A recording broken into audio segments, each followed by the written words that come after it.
to Blynd Submyshynz, where DIY bands submit songs for us to listen and react to blind. Every week, we'll bring a guest from the underground music, arts, or entertainment scene to help you sort through mountains of new music. We go in blind so you don't have to. Blynd Submyshynz. Hey everybody, welcome back to another episode of Blynd Submyshynz! Changed it up. Gotta change it up. Nobody wants to hear the same thing every time. That's what people come for. Holy sheep shit. Yeah. What night is You know tonight? what? Tonight is Thursday. Is it Thursday? It's Thursday. Well, no. I mean, when people are listening to it, it's you know what? Who On knows this what- podcast, it's always Monday, goddammit. Oh yeah, it is Monday. It's always Monday. Happy Monday. It's actually a Thursday and we are time travelers. Yes. Oh man, we have a super fun guest. This was rad. We kind of like had a last minute scramble and some reschedules, and then all of a sudden one Mr. Christian Lembach from WHORES said it. I think what happened was it was Thanksgiving weekend. It was Thanksgiving break, and probably drinking a little too much every night. And I'm like, I'm just going to start fucking reaching out to people. All they can do is say no. All they can do is right? say no. Yeah. So I reached out to a lot of really great people, and they all said yes. Yeah, so far, no one has said no. No. Nobody has said no. So if you're listening, thank you. Yes. Get your friends to listen because we're just going to keep upping the bar on the guests, and we keep getting new music submissions in. Yeah. JD's been cutting together some short videos, so if you aren't on the YouTube channel, click subscribe. Here, I'll point to it. Subscribe. But to there get won't notified. there actually won't be anything on the screen, but Yeah. that's okay. So little short videos that feature maybe just one of the bands that we talked about on the submission section. It's kind of a fun little way to consume it in smaller chunks if you want. I don't know anyone who sits down to watch a 2.5 hour video on YouTube. Not me. So what did we do this Monday? I think too. Can I give another quick shout out? Yeah, go for it. Instagram. Follow us on Instagram because we post a lot of really like short, just some of the funniest moments from the podcast, and we post those on Instagram. All right. And so, I mean, they're like 10 to 30 seconds long. And then Facebook, and then Parler. Definitely Parler. We're on Parler. Definitely like get us crazy. on Parler Taking like over crazy. Parler. TikTok, we're thinking about it. You think people would dance to us? I don't know. I don't know. Maybe they would dance to some of the music we play. That could be interesting. Yeah. No. That could be a thing. It could be. Actually. You have to create a dance to whatever we give you. Huh. Interesting. Yeah. But so, hey, this Monday we released the first of the two-parter Trevor William Church from Haunt episode. This is true. Episode 2 is fucking great. He goes back into the studio and pulls out 2 of his dad's basses, the P bass that his dad used to record with Van Morrison, with Montrose, with the Sammy Hagar band. I think that's the bass that recorded I Can't Drive 55. I shit you not. And then his dad was the roadie that just carried the bass, right? No, like it belonged to him, but he just no. No, he was the bass player. Oh, okay. Electric Bill Church. Look him up. And then, and it gets crazy. I think we go down some other rabbit holes. I'm going to have to There's a lot of rabbit holes. I'm going to have to rewatch as I edit. It was the fewest words that JD and I have ever gotten in. But it was sure fun watching Trevor. Oh, man. He's an Energizer bunny, man. You can see why he creates so much music. Oh, He's completely. just in that studio like, all right, I got to do this. I got to do this. Yeah. So amazing. So tonight, we actually have Christian Lembach from Atlanta-based noise rock band WHORES. I know I discovered these guys several years ago. I actually think this might have been one of the first times I started using Bandcamp, because they've been around since like 2010, 2012. Yeah, and when I first started using Bandcamp, I think WHORES was actually one of the first bands that got recommended to me of, you like this? Interesting. Like, I'm pretty sure. And I dug in and immediately I was hooked. Yeah. I mean, those first 2 EPs are insane. Yeah, I mean, and those 2 EPs got them kind of a choice of record deals for the first full length that came out in 2016, I believe. Gold. Yes, Gold. On eOne Heavy. eOne's and maybe he'll want to talk a little bit about eOne. eOne's hilarious because it's a big entertainment conglomerate. Music's just part of what they do, and then heavy music is a sub part of what they do. But they've got Snoop Dogg, TV shows like Peppa Pig, which is incredible. I love Peppa Pig. Yeah, a whole bunch of cartoons and animated stuff. So it's a really interesting kind of new media company, I think. Yeah. And at least in heavy music, judging by the bands that they're signing, somebody there kind of thinks the way we do, I think, because it's Lord Dying is an eOne band. Oh, wow. High on Fire is an eOne band. Oh, interesting. Horrors is an eOne band. Yeah, so somebody crazy. up there is like a doppelganger of us choosing bands. Yeah, completely. So. And I'm good for them. I mean, that when that album came out, it made Rolling Stone's list of top metal bands for 2016. Wow. Or top metal albums.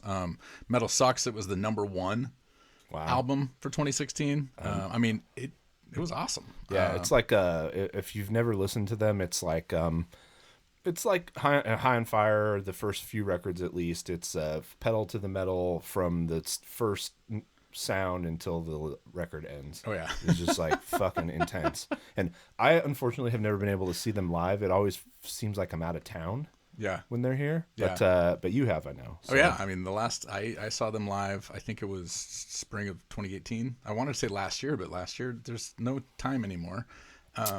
But they were at the bottom of the hill opening for Helms Ali. I mean, so that's another one of my all-time favorites. Yeah, all three of those people in Helms Ali I'd love to have on. Oh yeah. Yeah, Ben's a classic example of a underground hustler. He's got an amp business. He's a successful musician, and I'm pretty sure he runs a bar in Seattle. Oh, really? That's like a Disney-inspired, like super heavily themed bar. Oh, interesting. So I don't know. Busy dude. Sounds like an interesting guy to talk to about music, though. So should we bring Christian in? Fuck yeah. Should we do this? Let's talk to this guy. All right, let's talk to him. And he has arrived. Hello. Hey, how's it going? Good. How are you guys? We're good. You got your phone settled. It's not diving off the shelf anymore. I was thinking if it does. It would be funny if I was like turned around playing the piano and then I was like, hello. When I was waiting, I was like, I can't look at my phone. Yeah, that's a smoking jacket. And I didn't want to pick up a guitar because they're right here. Because then I was like, I thought they would be corny, like because I would be playing, you know what I mean, like whatever. So I was just sitting here petting the cat. No, we'll just ask you to do it in the middle. Jesus! But no, that would have been monkey. I appreciate corny. We need them for our shorts. Oh, we're corny as fuck, so don't worry too much about that. So we know you're in Atlanta because we talked about that ahead of time. I think I will start by saying a heartfelt thank you to the people of Atlanta.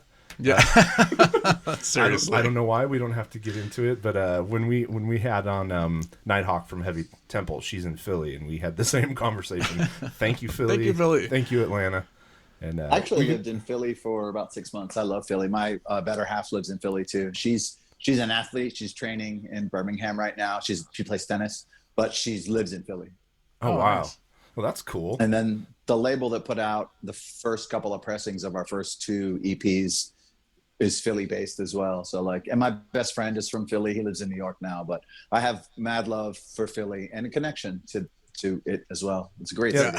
Yeah, that's cool. It's one of the major metropolitan areas that I've never been to in this country. I've seen almost every other major city in the US, but somehow I just always miss Philly. I've never been. It's great. And they've got a permanent chip on their shoulder, which I love for being like the people do for being second banana to New York. And then it was the original, federal capital before it was DC. So it's baked into their heritage of being just chip on their shoulder. I love it. It's great. There's so much shit talking that goes on in that city. I really like it. Music comes from.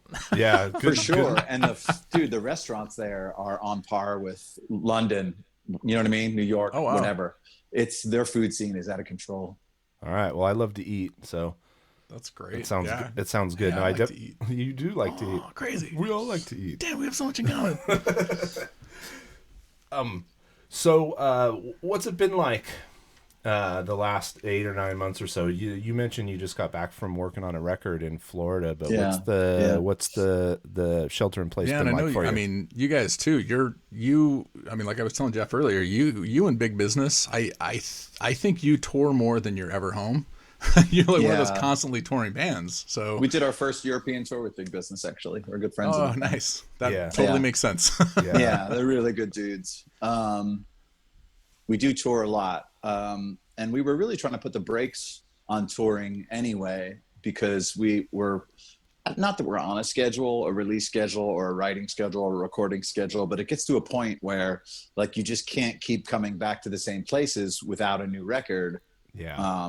Because it'll actually harm your band, you know, less people will show up, and then all the money stuff gets weird. And so we've been wanting to do it for a while, wanting to just carve time out. And I was just listening to another podcast with Alex, who sings and plays guitar in that band Mets from Toronto. And he was saying the same thing that I feel. And that's that, like, it's, I don't want to say it's okay, but like we needed to put the brakes on touring anyway, and the universe just made us do it anyway, you know? So sorry. We had an Australian tour that's been moved 4 times now. Now it's, I think, scheduled for October of next year, but I mean, we'll see what happens with the vaccine and stuff. And we had a offer for a European tour in, I guess, June mostly. And we had to turn that down just because it doesn't make sense for us to, the priority needs to be getting the record finished and getting the record out and kind of getting the whole, you know, not to be crass, but like the whole press cycle thing rolling. And that's contingent upon the world, you know, returning to some form of normalcy, which who knows? Yeah. So I've definitely been at home. When I'm not touring, I work in the movie business, and that has largely shut down. It's slowly opening back up with some pretty heavy quarantine, multiple COVID tests kind of stuff, as it should be, of course. You know, I'm a member of the union, proud member of the union, and you know, things have to be done right. So you know, it doesn't really kind of matter how I feel about it. That being said, I'm a kind of a homebody, you know, so when we're not touring, and as I mentioned earlier, my better half is an athlete, and she does the tennis tour just like we do the know, rock tours all over the world. So we have a very similar lifestyle. One of the reasons we you know, immediately hit it off. But when I'm not doing that, when I'm not actually literally on the road, I like being at home. I like, as loud as our band is and as like bombastic as it is, I like sitting quietly, you know, I really do. I like drinking coffee and petting the cat and reading and listening to records. And like, I'm not really, you know, I was super wild when I was a young man. And I've calmed down from that considerably. So like, that's sort of out of my system. I just like, I mean, where I live is not where I keep my stuff. It's my home, you know? So I like being there, you know? So say all that is to say that like, it's fine. It's fine. For me personally, it's fine. It's fine. I feel horrible for people who are being intubated and dying and their families are dying. I mean, of course, but if I want to just be narcissistic about it, I'm fine. You know? It's fine. We've had a really similar experience here. We both are people who work at jobs that were already remote. And so like the day-to-day disruption, family and work is minimal. For us, it's, you know, I don't tour as much as you, but we're putting on shows all the time and going to shows all the time. So the part of my life I miss going to shows. Oh my God. Going to shows. Like the things I do the most, which is of course playing music, playing shows and going to shows. I go to movies a ton. Like, I know that sounds sort of pedestrian, but I can be a snob about it, but I like, you know, like shitty popcorn movies too. Like I love going to the movies, just the act of going to the theater. Can't do that anymore. And then I'm a member of an anonymous cult that has 12 parts to it. I'm sure you can do the math on that. And I can't really do that. I mean, there's some of it available, but not like it was, you know, and it's mostly Zoom stuff. And like, my sister is a teacher and has been for a billion years, and her whole world is Zoom and she hates it, you know? So I can imagine. Like, I don't know, man. It's a bummer that these things that I like, I'm not able to do, but you know, it's nothing compared to what actual adults are dealing with. I've got it really good. You know? Agreed. Yeah. And you know, our need to talk to people, because that's really one of the things, you know, from a promoting standpoint that I really enjoy, is when the band rolls in, when the van pulls up at 5 o'clock or whatever the time is, and you get out and shake hands and talk and get to know somebody new, or see old friends when they roll in. We were. I mean, the relationships, as corny Yeah. as it sounds, the relationships are what, you know, and any pursuit, anything in life, or it comes down to that. And I know it's cliche to say it, but like, as far as saying like, oh, it's who you know, but it's really more like, you know, how you are to other people. And it's really, you know, we'll get hit up from bands, you know, occasionally that are like, hey, you know, who are strangers, and we're like, oh, you know, we'd like to tour together. And it's like, it's not really how it works, man. And when we first got our first agent, we had already been DIY touring for probably 3 or 4 years. And he was like, do you guys still need an agent? We were like, I mean, not really. I mean, we need the right one, but like, what can you do for us that we're not already doing for ourselves? You know? I don't know where I was going with that, but like, yeah, it really kind of is about like meeting people and getting to know people and, and, you know, fostering a relationship, or in some cases, tamping it down and kind of walking away from people. Sometimes is what happens, you know? And oh shit, sorry. I pulled my headphones out. I've learned like how to be political about it over the years. I used to just be hard on the sleeve. Like, you know, someone did me wrong. I'm like, fuck you, you're dead to me. And like, I just don't do that anymore. I just know that no good's going to come of it. No.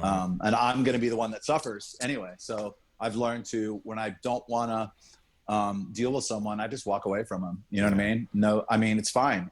I don't have an enemies list like Nixon. I just have a very short list of people that I do like, you know what I mean? Yeah. And people who I consider like real friends. And you know, that's what's up, man. All the good stuff that's happened to our band as far as like exposure kind of stuff has come through personal relationships 100%. Yeah, absolutely. It was funny. I was talking about eOne, and such a fascinating media business. You know, it's weird, right? I know Jeff Matz pretty well. Oh shit, I did it again. Sorry, I keep pulling my headphones out. Yeah, he's a nice guy. I know Jeff. Jeff's great. We're acquaintances. We're not friends, but we know each other. Yeah. And Alyssa from Lord Dying was on the week before last. And obviously, Lord Dying's another eOne band. It's like, who at eOne? I mean, someone obviously at eOne is like Peppa Pig, and also these like, it's like weird. Yeah. You're they obscure. Have a separate division that's just it's eOne heavy, right? Yeah. And then there's Faith Hill and Snoop Dogg and whatever. Ace Frehley. I don't know. It's a real particular ear, though, to say High on Fire, Lord Dying, and Whores. Like that, to me, that's a particular ear. We signed the deal with them because of High on Fire, straight up. Really? Because like when we had people, you know, kind of interested in us when the band first started, there were more than just them interested in us. And so we were talking to everyone, and they seemed like the most into our bands, like as individuals. And then, you know, I was like, well, if they have High on Fire, it's probably fine. Cause like I did the same thing. I looked at all their stuff and I'm like, well, I don't understand this company. You know what I mean? Cause it's like their own like Trailer Park Boys. Yep. I don't, you know, it's which I love, but like, I don't know. It was definitely a weird thing, but it comes down to the personal relationships. And like they've, brought us up to New York where they're based, and we like hung out and talked about everything. And we didn't have a manager at the time, so we had our lawyer with us and had lunch. And you know, as I know you're not supposed to really talk about money, it's kind of gauche, but like every time another label would up the amount they were giving us, we would say to eOne, hey, they're giving us this, and then they would beat it. I mean, it happened like 3 times, you know? Yeah. So I was like, okay, these guys really want us, you know? Wow. Yeah. So, yeah. And they're nice guys. There's still the same like core group of people there. Yeah, they're good dudes. Yeah. I mean, I've had really limited interaction with them just because High on Fire did a song on a Thin Lizzy tribute record that I put out. And, cool. So, you know, we had to deal with the label and the management a little bit just to get everything lined up. And they seemed great. You know, they seemed super cool. So it's good to see new blood because it's like the same people, the same labels, the same thing over and over again. And I mean, to raise High on Fire to the level, that profile level where they could get nominated for and then ultimately win a Grammy. I know. Is so just cool. Yeah. not something that I think any of those other heavy labels would have figured out how to do. I don't know. Yeah. It's sort of like we have a strong connection to New York too. The band My personally, I do too, because my family's from New York, and like that's, I didn't grow up there, but like I go there to work for movie stuff, and then the label that Gold was on is there. Our lawyer is there. Our manager is there. St. Vitus, which is like our home away from home venue, is there. And like we're at the point now. I don't know because of COVID what it's going to be like, but prior to that, we're at the point now where, and I said this to David Castillo, who books there. If we get to the point where we can sell enough tickets to book a bigger room, let's just do a couple nights here. And we've been doing that. We've done that twice now. Because again, the personal relationship thing, he's our guy. Yeah, they're family. And they've inspired that kind of loyalty with clearly a bunch of bands, because you're not the only ones who've done those multi-night runs there. Yeah, it's great. It's great. And we'll book two, and then we'll announce one. And then, the next day is on our schedule is off. And as soon as that first one sells out, we make the second one available. It's like they're so smart, man. Yeah. They really know how to do stuff. And like, I was talking to David also about just sort of internet stuff and how like I can get like petty about things and get my feelings hurt. And I mean, I'm an artiste, as awful as that sounds. And I have that temperament, and like I'll get upset about things. And I was talking to him about it. We were just messaging. And he was like, yeah, man, I just fuck with the stuff I like. And I was like, oh God, that's a simple and profound thing to say. And just leave the rest. Just ignore it, man. Yeah. Just ignore it. Yeah. And just put my, my energy and my focus into stuff that's rad. Yeah, it seems such a simple thing, but I wouldn't have come to that conclusion on my own. Well, it requires a lot of very conscious choices every single day to step around the stuff that's aggravating. Yep. Yeah. It's like any band that gets any measure of success. Like, there was people who liked us who I knew personally. And then it gets to the point where like there are people watching your band who you don't know who they are. And like, you kind of get, more people coming, and most of them are strangers and stuff. And then the internet gets, is like, loves you until you get a little success, and then they turn on you. You know what I mean? So I really took it to heart. I was like, oh God, these people are like dogging us out. And David was like, dude, just don't worry about it. The only reason they're taking shots at you is because you have something they want. And I was like, really? Because we're still is that how it works? we're nobody, dude. I mean, people like our band, yeah, but we're nobody in the larger picture. But yeah, so it's all a learning curve. I just try to surround myself with people who I trust and who are, who don't have anything to gain from us, because it's real easy to tell when people want something from you, it's real easy, It's interesting. Plus, because I had like and I mentioned earlier, I'm a 17 years in member of the anonymous cult. My previous life, when I was much younger, I got very good at sort of sizing people up just from being like on the street. I hate to sound so dramatic, but that's the long and short of it. So, and it's weird. You kind of gain all these skills that are weirdly valuable later in life, and that's something that I gained. It's like, I can go like, this guy's a shyster. You know what I mean? Yeah. Quickly. It's good. Yeah, that's a good skill to have. And depending on how you grow up, kind of the soft suburban upbringing doesn't give you that doesn't give you that very easily. Yeah, I grew up no street knowledge. Definitely. Yeah. I grew up like in the southernmost point of Florida and on the Gulf Coast, Marco Island. It's like 7 miles square. It's very small. Oh wow. And very sheltered. Like if you look at the map on Apple Maps or whatever on your phone, it's literally the last thing on the coast. The only thing south of that is the Everglades and then the Keys. It's on the Gulf of Mexico side. Oh wow. So it's super isolated, but it was great growing up there. I hated it as a teenager because there was like no punk rock, and like I had to mail order Doc Martens, and like we didn't even have a skate shop, like nothing. It's different now, but it was rough. But as an adult now, I go like, ooh, that place is sweet. It's so nice, Yeah, I can imagine. Very sheltered though, for sure. Yeah. We think about that raising kids. It's like that balance of safety and comfort, but also life experience and interaction with lots of different kinds of people. For me, it was, I lived in a nice, easy suburb in San Jose, but we'd hop on a bus or the train and go up to the city for the weekend, go to San Francisco. Sacramento or San Francisco? San Francisco, cool. Yeah. And we'd, walk around and have completely different interactions with people than you have here, and usually went up there to buy Doc Martens. So we all did. I still have 3 pairs, dude. I'm not ashamed. Yeah. Yeah, I mean, that was God, I was training up to San Francisco in like 88, 89, 90. Nice. Like that's killer. That's a great era. A lot of good stuff. It was funny. That's right when Melvin's moved there. Yeah, that's killer. Yes. So interesting point. So yeah, that's right when Melvin's moved there, and a band. So JD's much more of the noise guy.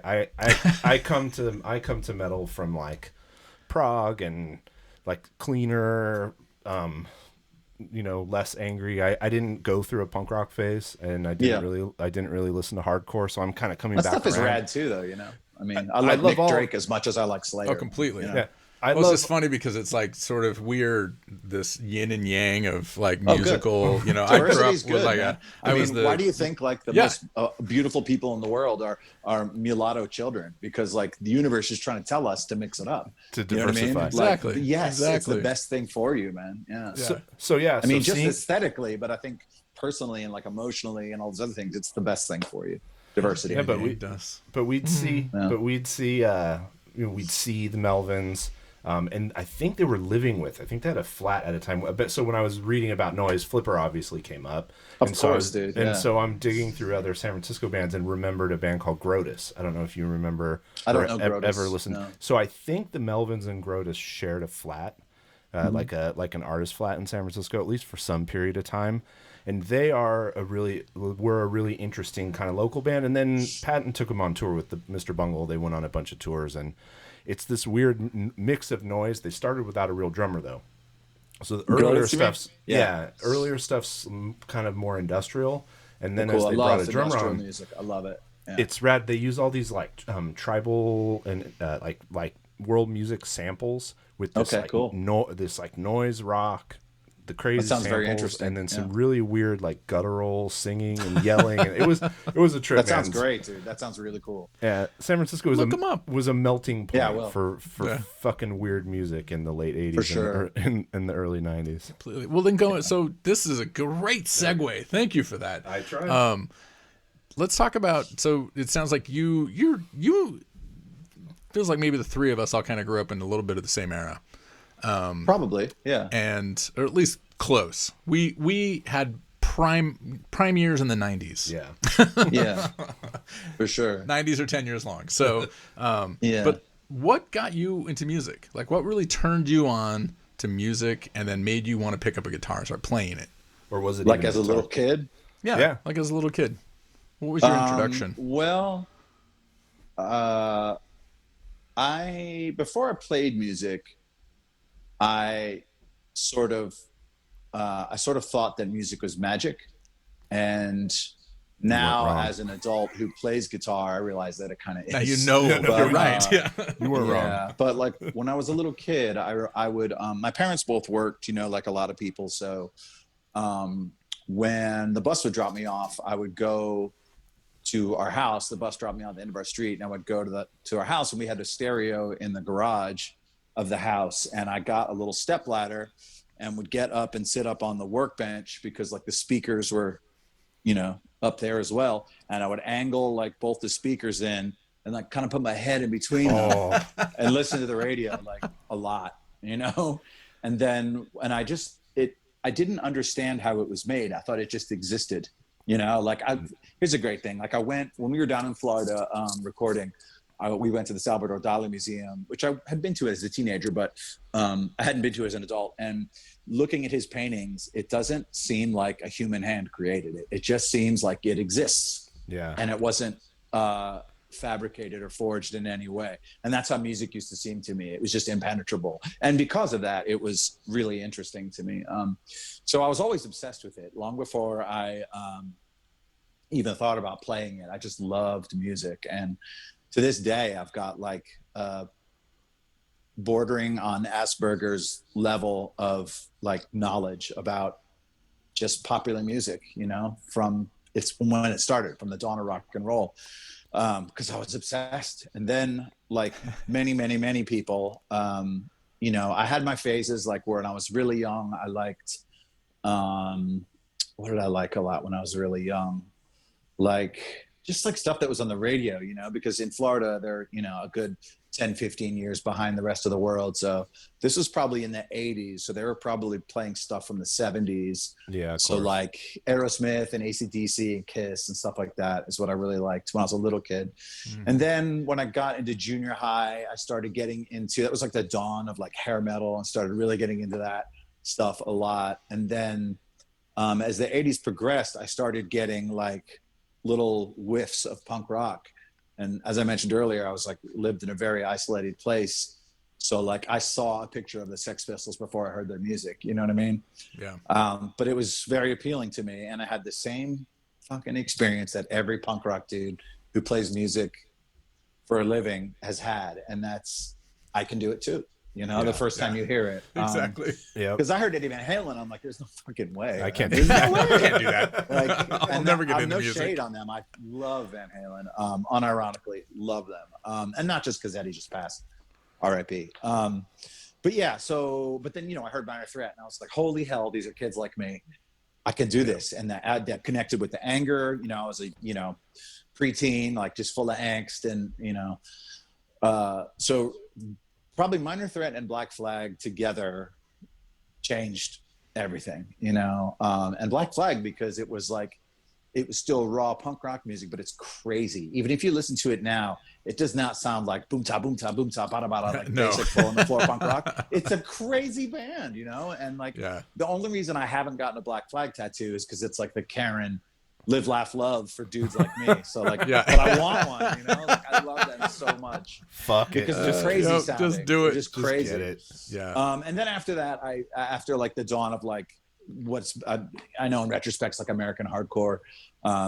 I, you know, got into more like thrash based stuff and death, you know, Florida death metal stuff, and like just kind of went from there. And then into the 90s, of course, got really involved with, you know, grunge and what is now retrospectively called noise rock. It wasn't then, but you know, really into like super heavy, gnarly bands that were like really simple, but it was clearly, I'm repeating myself, but it was clearly very dumb music. It was intentionally dumb music that was made by pretty clearly smart people. And like the reverse of that is like guitar centered dudes who have like this, you know, operatic, crazy, over the top band, but they're kind of dummies. Like, don't know what you're I just talking don't, about. I'm not saying I'm a smart guy. I just don't connect with that shit. And I do connect with, you know, bands like Melvin's, who are like, you know, so there's a wink-winkness to it that I always just loved. It always just made me feel part of something bigger, which I think everyone ultimately wants that feeling, you know? Yeah. And that's the part of punk rock that I kind of missed because I was a kid of privilege, which was the democratic aspect of it, right? I mean, I was too, you know, until I like left the house. I was definitely a kid of privilege. I didn't mean to interrupt you, but I know what you mean. Yeah. Just like, well, of course I can get a bass and get lessons and learn how to, like I walked to my teacher the first time I took a bass lesson at 14 and said, I want to play Tom Sawyer. Oh my God. That was, and I figured that I could do it because my best friend who played guitar was already playing Eruption and was like, you gotta have this a friend it was like this wizardly guitar player, and I was like, well, shit, he can do it. I can figure it out. Awesome. And I've never taken a lesson in my life, and Yeah. I really wanted to when I was a kid, but when I got into playing guitar, like it was probably the 18th thing that like I had, you know, wanted to get into whole hog, and my parents were like, you know, slow down. Yeah. You know, because it was like, oh, I want to get into archery, get me a bow and arrow, and I want to lift weights, get me a weight set, and like all this stuff that a week later I'd be like, yeah, done with that, you know. But so I never had a guitar bought for me or anything, but I was determined to do it and still am, you know, on a day. I already play guitar today. Like I do it every day. Oh, And not that's because awesome. of discipline, but because I love it so much, you know. Yeah. So yeah, it's it's weird how different people grow up different ways, but kind of all, I don't want to say end up, but sort of have different paths to get to a similar spot. Land in the same present. spot. Yeah, it's cool.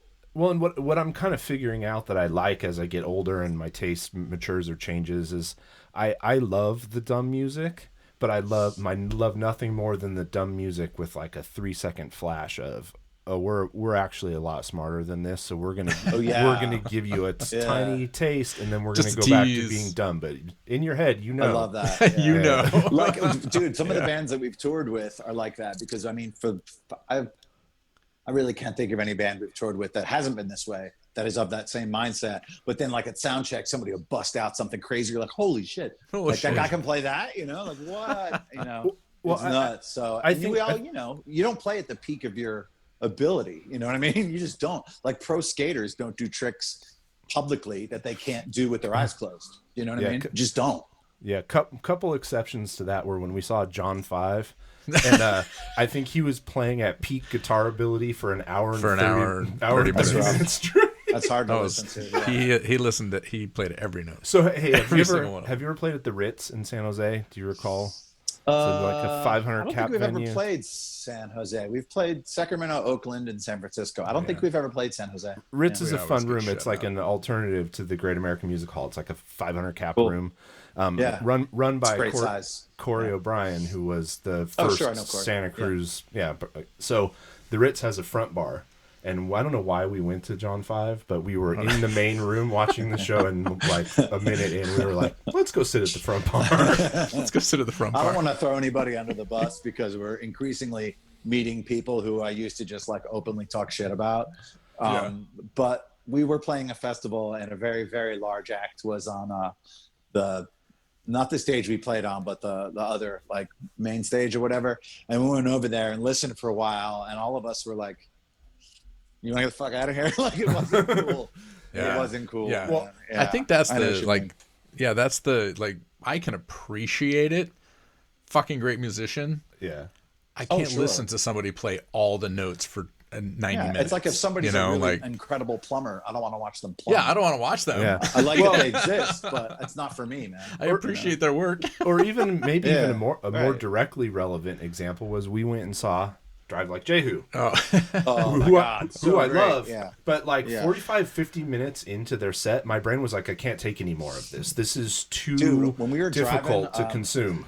Yeah. We were in the studio in Tampa, and then the Airbnb that we were staying at was about 40 minutes away. So we would drive back and forth every day. And we were driving home one night, and we were listening to Hot Snakes. And I said to Casey, who plays bass in the band, I was like, confessional time. I was like, I think I like Hot Snakes more than Drive Like Jehu. He's like, dude, totally. Crazy. Yeah, like we were both kind of afraid to say that, because you're not supposed to. You're supposed anything to be like, Swami does is just legends, fucking amazing, you know? Yeah. It's funny. That's funny that you said that. Yeah. Like, because it's like right verboten, and like scene points to like denigrate somebody that legendary.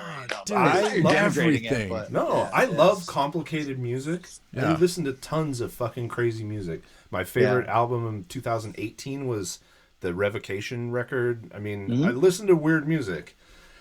My brain just said, like, threw in the towel, said I can't calculate this anymore. Well, I think that's part of the problem too, is because I can listen to music without having to know what the patterns are. I can listen to it. Yeah, you have to count it all. You got to 6, 8, 4. Dude, we have most of our songs are 4/4, and we do have a couple that are in 6/8 time. But like, I'll routinely make something up. Like, we have a song that's going to be on the new record that we just recorded. And when I first made the part up, I realized it was in 7s. And 7s are okay, and 7s can work. Soundgarden is great at doing 7s, but you have to stay in 7s. You can't like do a part that's this and a part that's that. You can, but like I lose interest, man. I need, it's got to be written right. Dude, I hate to quote Marilyn Manson, and I've never been to a strip club in my life. However, he put it very succinctly, and he said, "Don't confuse the strippers." I mean, I'm very conflicted about that statement. However, I understand what he means. And it's like, you're in a rock band, play rock music, cut the shit. Like, I get it, man. Yeah, that's funny. I think here's my cat. Hey, cat. She's like, that's why I keep looking down, because she's like sitting right next to me. Yeah, what's her name? Put her on my lap. Taco Cat, of course. Yeah. You and Billy from Doomed and Stoned so far are the two cat people. His cat was on his lap, I think, for the whole interview. I just met Andrew had a cat too. This guy Blasco, he plays bass in for Ozzy. Yeah, and, Rob. I just met him like, I don't know, 3 days ago, and he's really into cats too. He like does a whole cat rescue thing. Oh, right. He messaged me on, because I try not to like cold call people who are like famous, for lack of a better word, just because I don't want to be, I don't ever want to put someone in the position where they have to kind of be the bad guy or ignore me or whatever. Just let it happen naturally. And if it doesn't, it doesn't, you know. But he messaged me because he has a podcast and he just did a review or a track by track thing of that Sabbath record that you guys were talking about that we did. And so I was like, oh, hey, what's up, dude? Like, I know Joey, who plays drums in the Zach Sabbath band. And like, you know, so it's just small kind of world, you know? Mm-hmm. So yeah, but he's like totally the same thing, like a rock dude, for lack of a better term, who's like the most un-rock and roll person in real life ever. And I really take pride in that, man. Yeah, he seems like a rad dude. We dealt with him again because he was managing High on Fire. Oh, I didn't know he managed. Yeah, he manages. Oh, cool. And so we dealt with him when they did the tribute song. And he was cool as hell. And he plays bass in Zach Sabbath, right? I think he plays bass. I think so. I know he plays in Ozzy's regular band. Yeah. And then so I think he does, because I don't know Zach, but Zach is on eOne too. But like I said, I know Joey. Joey and I have talked about playing together 3 different times now. But it's just we just can't get it together. So we actually have a side thing that we all just agreed to do with Joey and myself and Michael Crane, who plays in a bunch of bands in LA. He's in that band Dead Cross with Lombardo. Okay, yeah. And then Michael's like one of my best friends. Every band he's in is rad. So the 3 of us, and then Chris, who plays bass in Nets, who I mentioned a moment ago. Yeah. So we're gonna cover this this Deep Purple song and just put it on the internet and see what happens, you know. Oh, but yeah, Deep Purple, he's a rad dude, you know? I'm not even a fan, but dude, to play in a band with Joey, I'd play fucking maracas. I don't give a shit, man. He's so good, dude. Yeah. The follow-up to our tribute record that we did for Thin Lizzy is a Deep Purple tribute. Oh, and cool! Awesome. It's in production right now, and we had a band, and we had a band, we had a band drop. drop. No, but Yob is doing Perfect Strangers. Oh, that's funny. Yob, the guy who books them just became our booking agent like a year ago. Nice. Nathan. Nate. Yep. Oh, he's the best. He's a nice fellow. Yeah. His band played this festival we did in Seattle right before, I guess not right before the pandemic. It was like summer last year. So so that's when we met. Yeah. And then like Brant, who was not managing, but who was booking us, just retired from booking, which is like, it couldn't have been a more perfect time for him to retire. Yeah, there you go. Because he just opened up like or is in the process of opening up a bar in LA with. Brant also tour manages, and so he is in the process of opening a bar with the drummer from one of the bands he tour managed, and he gave us the call like, hey man, like I'm gonna stop booking. And I was like, it's a bummer, because like the agent we had before Brant for the US was like at a big agency and has a lot of bands that are a shitload bigger than us, but like he just wasn't the right guy for us. And when Brant became our guy, I had a really good feeling about him, and I was like, this is the guy, you know. And then we've had people try to kind of, you know, headhunt us who are in bigger agencies out from under Brant. And we were like, nah, dude, Brant's our guy, you know. So it's a bummer that he had to retire, but I get it. It's a grind, man. I got it. Yeah, I can tell but Nate is rad. He's a really sweet guy. Yeah, he's great. I can tell you from being on the other end of negotiating with him too that he takes care of his clients for sure, and he's real picky about who he takes on, and then he takes a deep personal interest in them, and so it's like that's what's up, dude. Yeah, it's a relationship for him too. Yeah, he's a great dude. It comes down to an aesthetic or like a sense of aesthetics, and I honestly, if someone doesn't have an aesthetic that like kind of works with what we do, then I'm kind of not interested, man. It's like when I'm doing movie stuff, I do a couple different things. I work in a couple different departments, sort of depending on the scale of the project, but they're mostly all under the umbrella of art department. And like when I see people who are in art department jobs, but they're wearing like those mountain climber sneaker shoes that need like, you look like you need a fucking prescription to wear, and like cargo shorts. And I'm like, dude, if you don't have the aesthetic sensibility to like dress like in a cool way or whatever, how the fuck are you gonna dress a set, man? Like do you see what I'm saying? So like, Yeah, so that stuff really matters, man. People might see it as being frivolous, but it's not, man. Is there a cargo short of set furniture? Like what's the what's the cargo short of set furniture? So like for the last 10 years, I've noticed that a lot of set designers seem to have been obsessed with mid-century modern. So like, oh god, it's a thing right now. Yeah. So like much more pervasive than in real life is all these houses with these rad vintage mid-century pieces. And there's a ton of it in California too, because especially like, the in California. After the war, it was like all about California. Yeah, the birth of Fender, all that shit. Yeah. Yeah. So, hairpin legs, and I know. Yeah. So it's funny to see like these people are way more stylish on TV than any of the houses that I go into. On most days. Yeah. So I keep thinking about going out there because like I have so many friends. I just became friends with this dude who plays drums in Helmet now, like a couple of days ago. Like we just kind of ran into each other on the internet. I was like, oh hey, what's up? You know, what's going on? Like, I don't remember how it happened. We just got introduced to each other. And he's in LA. Joey's out in LA. Like, Michael's in LA. I got a bunch of people in San Diego. You know, like, I don't know. I keep being pulled out there. It's just that I'm not a member of the union out there, so I wouldn't really be able to work outside of the bands. And it's too expensive to live as a touring musician in LA. You know what I mean? I mean, Joey just moved to, not just, but Joey lives in Joshua Tree. He's born and raised in LA, but like he moved out there because he's starting a family. He's got 2 kids and 1 on the way. And you just can't live in downtown LA and raise kids, man, unless you're, multi-millionaire. Yeah, you can't do it, man. You can't live within 45 minutes of the center of LA unless it's crazy. Unless you're doing something big dollar. 45 or minutes you're just a single 45 person, miles. Or double income, no kids, dink. Or something you could afford it, but as far as having kids and a family, forget it, dude. Forget it. Yeah. The Bay Area has seen a mass exodus. Oh my god, of the arts community too, and it's like sad. Austin or Portland compared to isn't like everyone in Oakland really now? Oakland is now clearing out all the. Oh my god, really? San Francisco got so bad that the non-millionaires, but were still making $250K a year, moved to Oakland and pushed everybody else of Oakland out. So now Oakland moved to Portland. Oakland is in Portland now. If you want to go hang. Yeah, Oakland is in Portland. If you want to go hang Actually, out. I know a couple of people who moved from Oakland to Portland. That's funny. Yeah, I love Portland too. What a great city. Yeah, I mean now all of High on Fire is located there because Jeff finally left Oakland and moved up to. Yeah, I was just talking to Chris, who's playing drums for them now last night, and he was like, "Yeah, I'm out in Portland working on this record." He is a killer drummer too. Oh, yeah, I love Gaithy. Chris so much. still lives in Louisville, but he's out in Portland right now. Yeah. Really? Oh, is that? I feel like I'm name dropping. That sucks. As the final drummer for High on Fire? Yeah, Chris is the guy in the band now. Yeah. Or he's writing the record. I don't know if he's officially.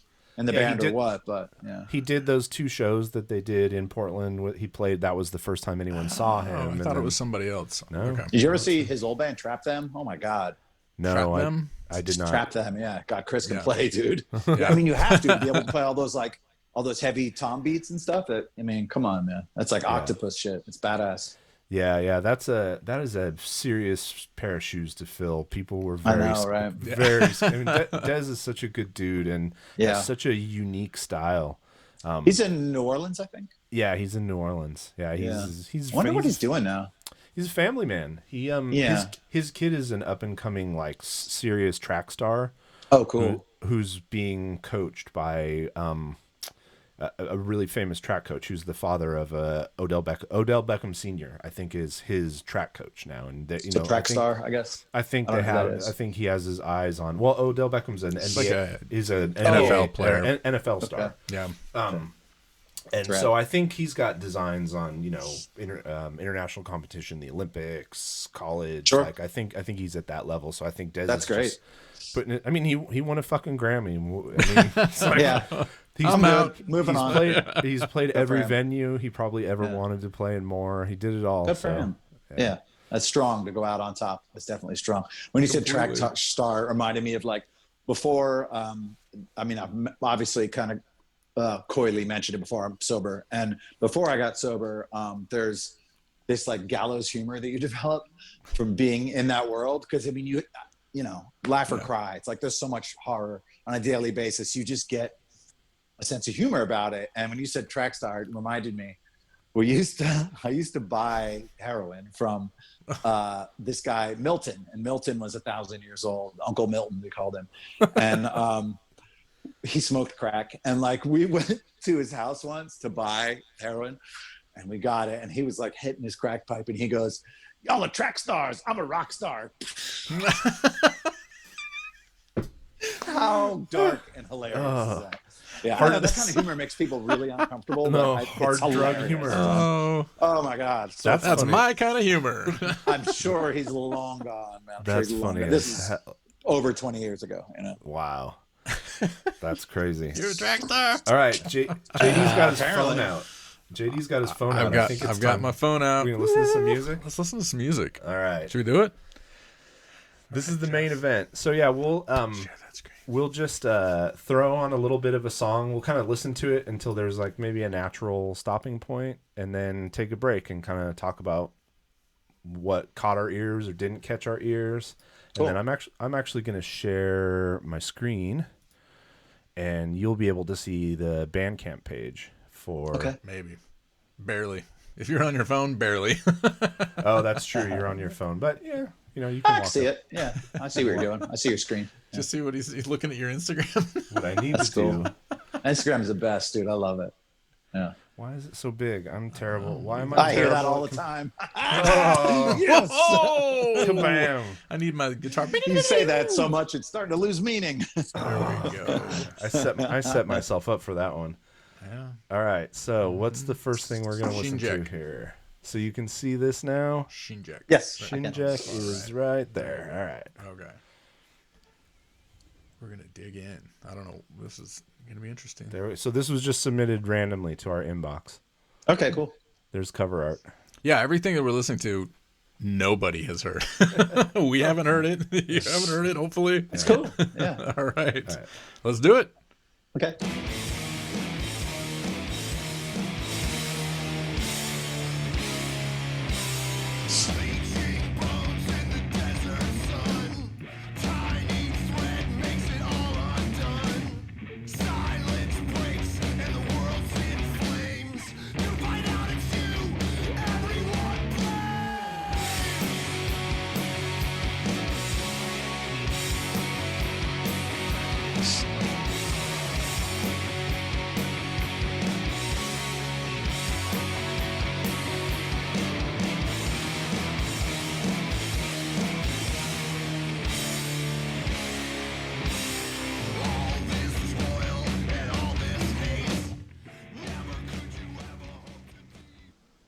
All right. All right. What was that one called? What are we thinking so far? That was called Snare sound Unclever. is good.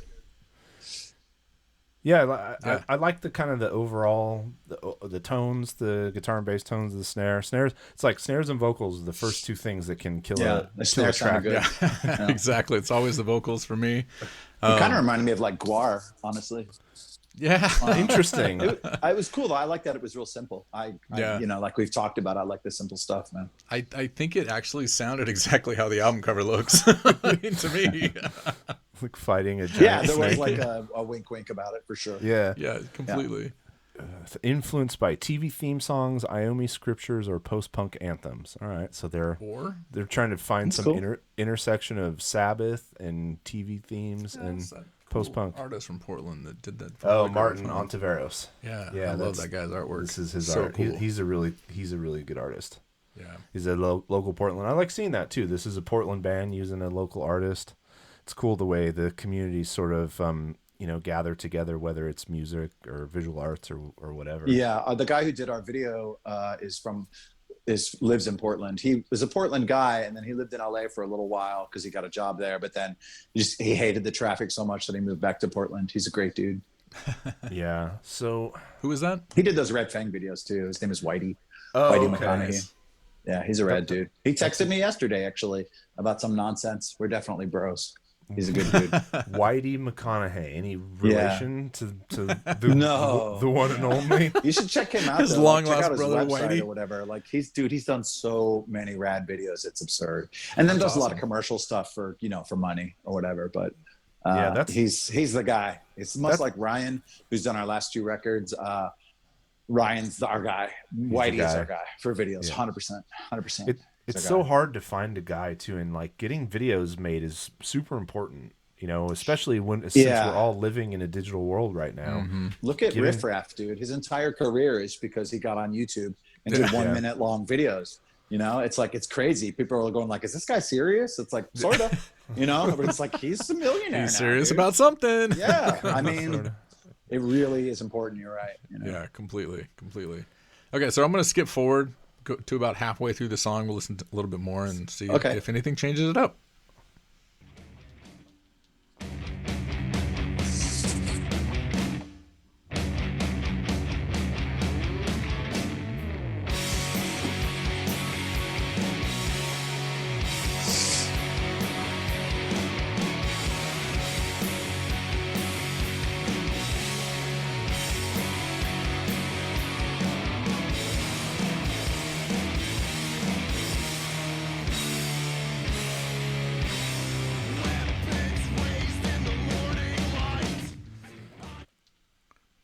Yeah, I think that's a well executed version of that. There's a time and a place when I want to listen to music like that for sure. I like how you described it as like GWAR-esque. Yeah, because I can definitely hear that now. There's a theatrical sort of ha-ha thing happening, but it's still heavy, and it's also kind of like a grrr, monster, gnarly thing. So I get it. It's cool. All right. There's a great band from Portland called Ills. I don't know if guys have heard them. Ills. They're a brand new band, just ILS. Yeah, the guy who is playing bass in the band, Adam, is Red Fang's sound guy, and as soon as we can afford him, he's going to be our sound guy too. But Ills is really good and gnarly and tough and like simple, and they're great. Just ILS, yeah, they're good, man. Ills. Bandcamp does a lot of things great, but their search is terrible. We need to, there it is. Was that it right there? We need to knock on their door where they might not have anything yet. Right there, Ills, Portland, Oh, Oregon. They have some stuff recorded, yeah. Yeah. There we go. Hey, Adam's a great engineer too. Yeah, that's them. That's their logo. Yeah. Adam Bradley Pike, front of house. ABPFOH is how he's in my phone. Yeah. He's a great sound front guy. Of house. We did Stump Fest in Portland with a couple years ago, and Adam was able to. We were able to have him run sound for us there, and then we've done 2 Red Fang tours, and we played a handful of shows with them in Europe too, separate thing. But whenever we can afford Adam, we get Adam. He's a great sound guy. Yeah, no. That Stumfest is a cool event too. Yeah, I was so cool. thinking about trying to bomb up there for it. It's really cool. The Sarah, there's 2 sisters, the Stump sisters who put it on. Sarah came to a show we played in LA with Red Fang and Torch and was asking us about playing it, and I thought it was just talk. I thought it was just like, you have a couple beers, and I didn't think it was real. And then they sent us like a pretty good offer, and then we decided, well, we've toured a lot on this record, but we've only done like once headline in the West Coast and as support a couple times. So we could probably do the West Coast again. So we booked from Atlanta out to Portland and back, and then we had Helms Ali. We're like in the middle. Like the beginning and end shows was we had another band to support, but we had Helms Ali and all the middle shows, and Helms Ali played Stumpfest as well. So it was really fun. That's another beautiful, great band. I think that was, I saw you guys at Bottom of the Hill. Bottom of the Hill. You must have been on your way up in San Francisco. Yeah, with Helms. Yeah, with Helms Ali. You bet. Yeah. Bottom of the Hill has that real high stage, right? Yeah, the tall stage. It's weird. Yeah, it's like people's heads are right there. There's a window but behind that's a you. legendary place, though. So Totally. cool. Yeah, the window. Right. Yeah, the window, and then Paul, who does front of house, is just an absolutely stellar sound guy. I think it was the same guy, but we talked about a lot of music that I like. I was like, this guy's cool. Yeah. I love it when like sound people, you get to the club and they act like they're doing you a favor, and they're kind of shitty to you or whatever. And then after you play, they want to be your best friend. I'm like, too late, jerk. Doesn't work. Too late. Negative. No. The ship has sailed, man. Start that way. Yeah, he wasn't. And then like tell that. me to He fuck was cool. off. Right. Yeah. Right. No, that's he's just funny. He's a great dude. All right, what's next? Well, okay. Up next is a band called Frack. Frack. Okay. Frack. So, Accelerant. All right. I think it's going to be loud. Let's see. It's fine.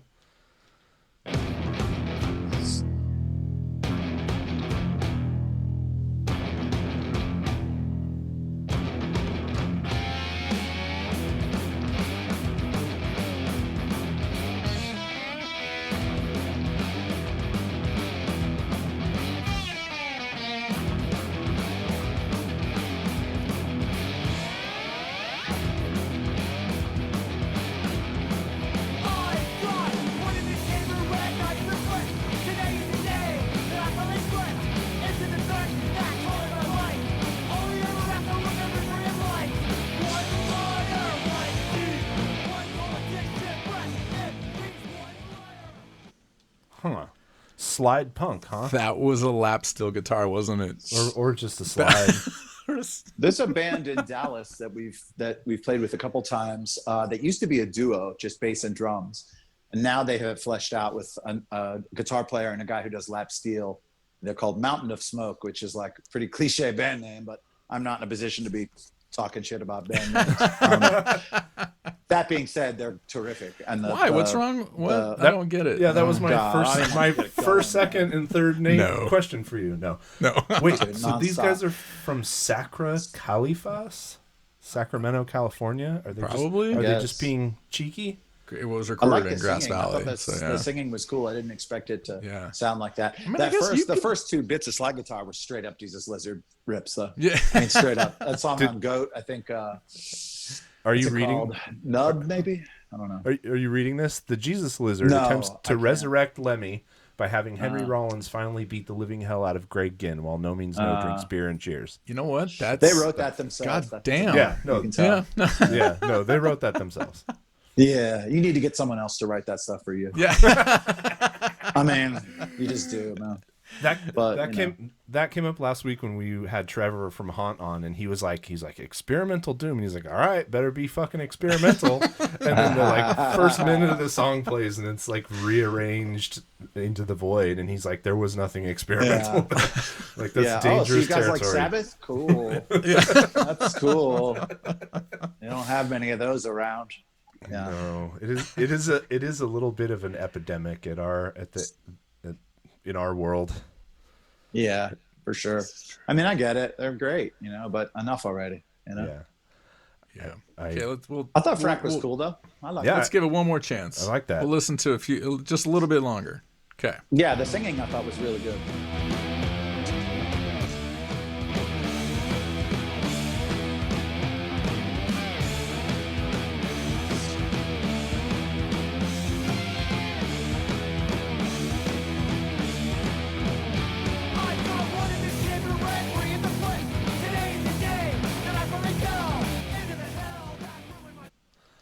Yeah, I like the way the lap steel kind of sludges up what would be just more standard punk rock, because it's like kind of muddy. It's not clean or crisp.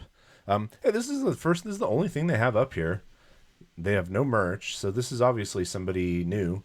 Good, that's awesome. I love seeing that, and I'd love to see what came next. Keep doing what you're doing, because I'd like to see how this evolves. They recorded at Louder Studios in Grass Valley. I want to record there someday. There's a guy who operates a studio up in the Sierra foothills. He's got a beautifully outfitted studio, all tape, and you live there. There's like a cabin that you can stay in. You're just out in the woods, essentially in Tahoe. That's nice. Yeah, that's nice. Yeah. That's a beautiful part of the world for sure. I love it. Yeah, that's our vacation land from here. I've spent my entire life driving up to Tahoe. Yeah, it's beautiful. 10 times a year. Yeah. All right. The next song. So this is a group called Blank Banshee, and this is the one. So we do a part where basically we don't take a submission. We just read articles on Bandcamp. Or go with one of the Bandcamp recommended albums.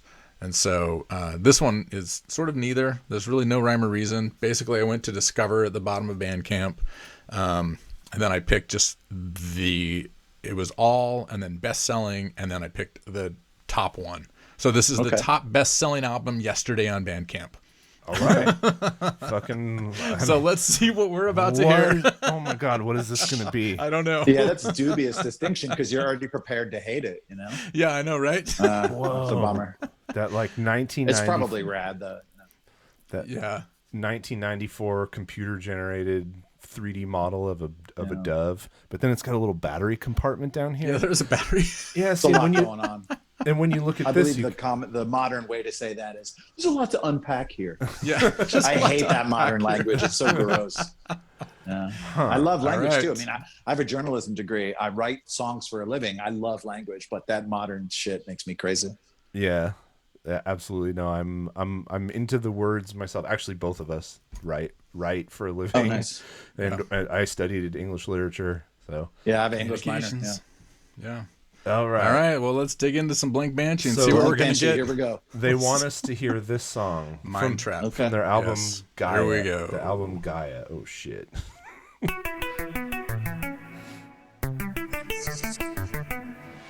I got a cover wire around my neck. You believe it? I don't care. Didn't know the conversation.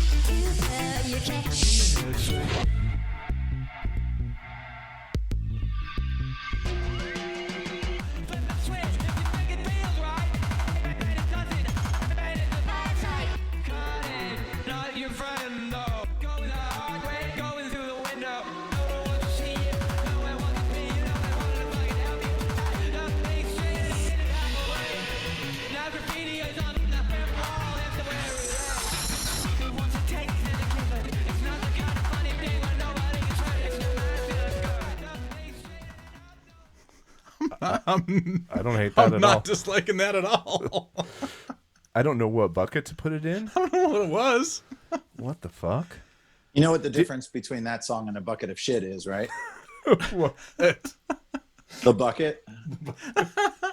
I just don't even. I don't even know what was happening. Yeah. That's Who got is Trust Fund Kid written all over it. It Does does. it? It does smell a little bit like that. I feel doesn't like it? I would hate them as people or him as a person. I don't know if it's more than one person, but Okay, he's got. yeah, that was dog shit. Yeah.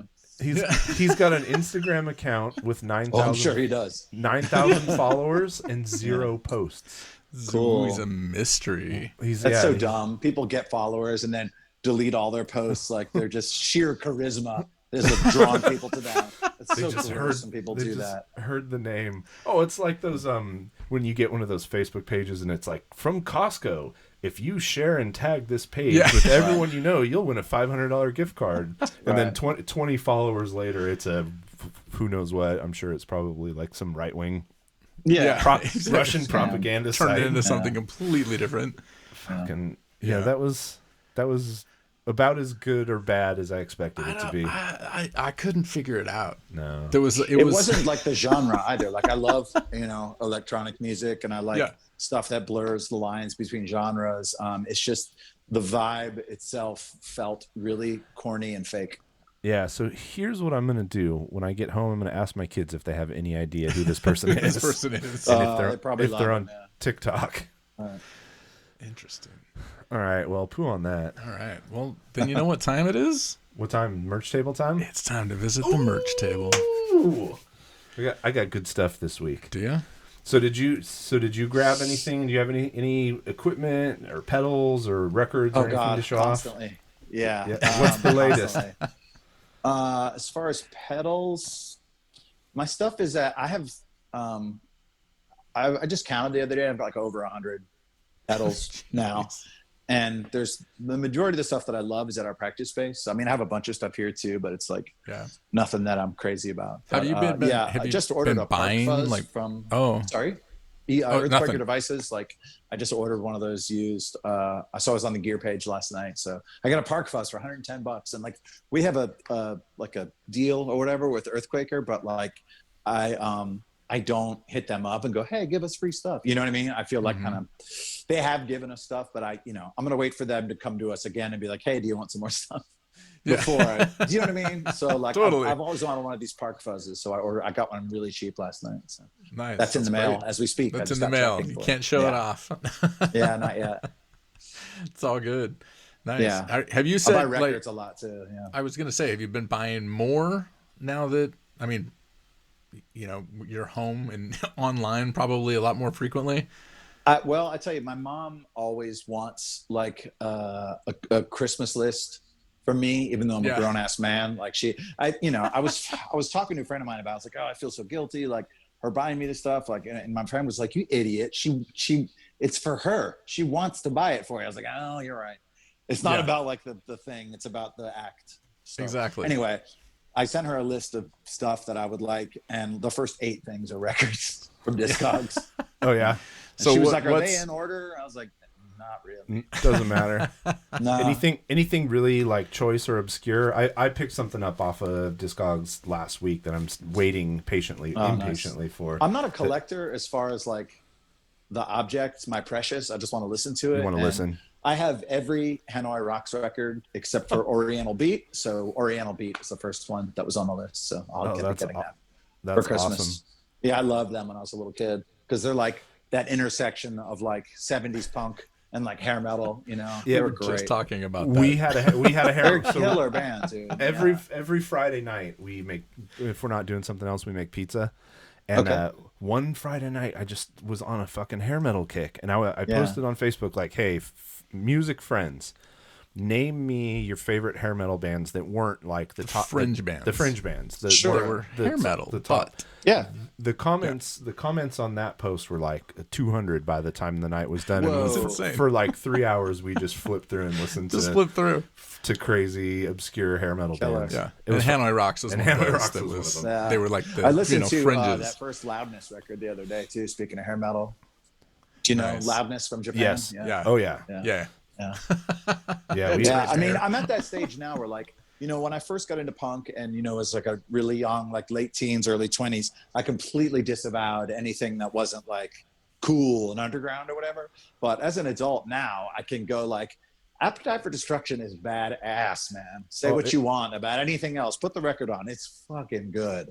No, So, you know what If- I mean? So, like, I don't have any weird prejudices that I used to have, you know? yeah, if you can't turn on Paradise City and fucking get pumped up when those drums Dude. start, you're Yeah. not You're alive. not alive. Dude, the deep cuts on that record are incredible, man.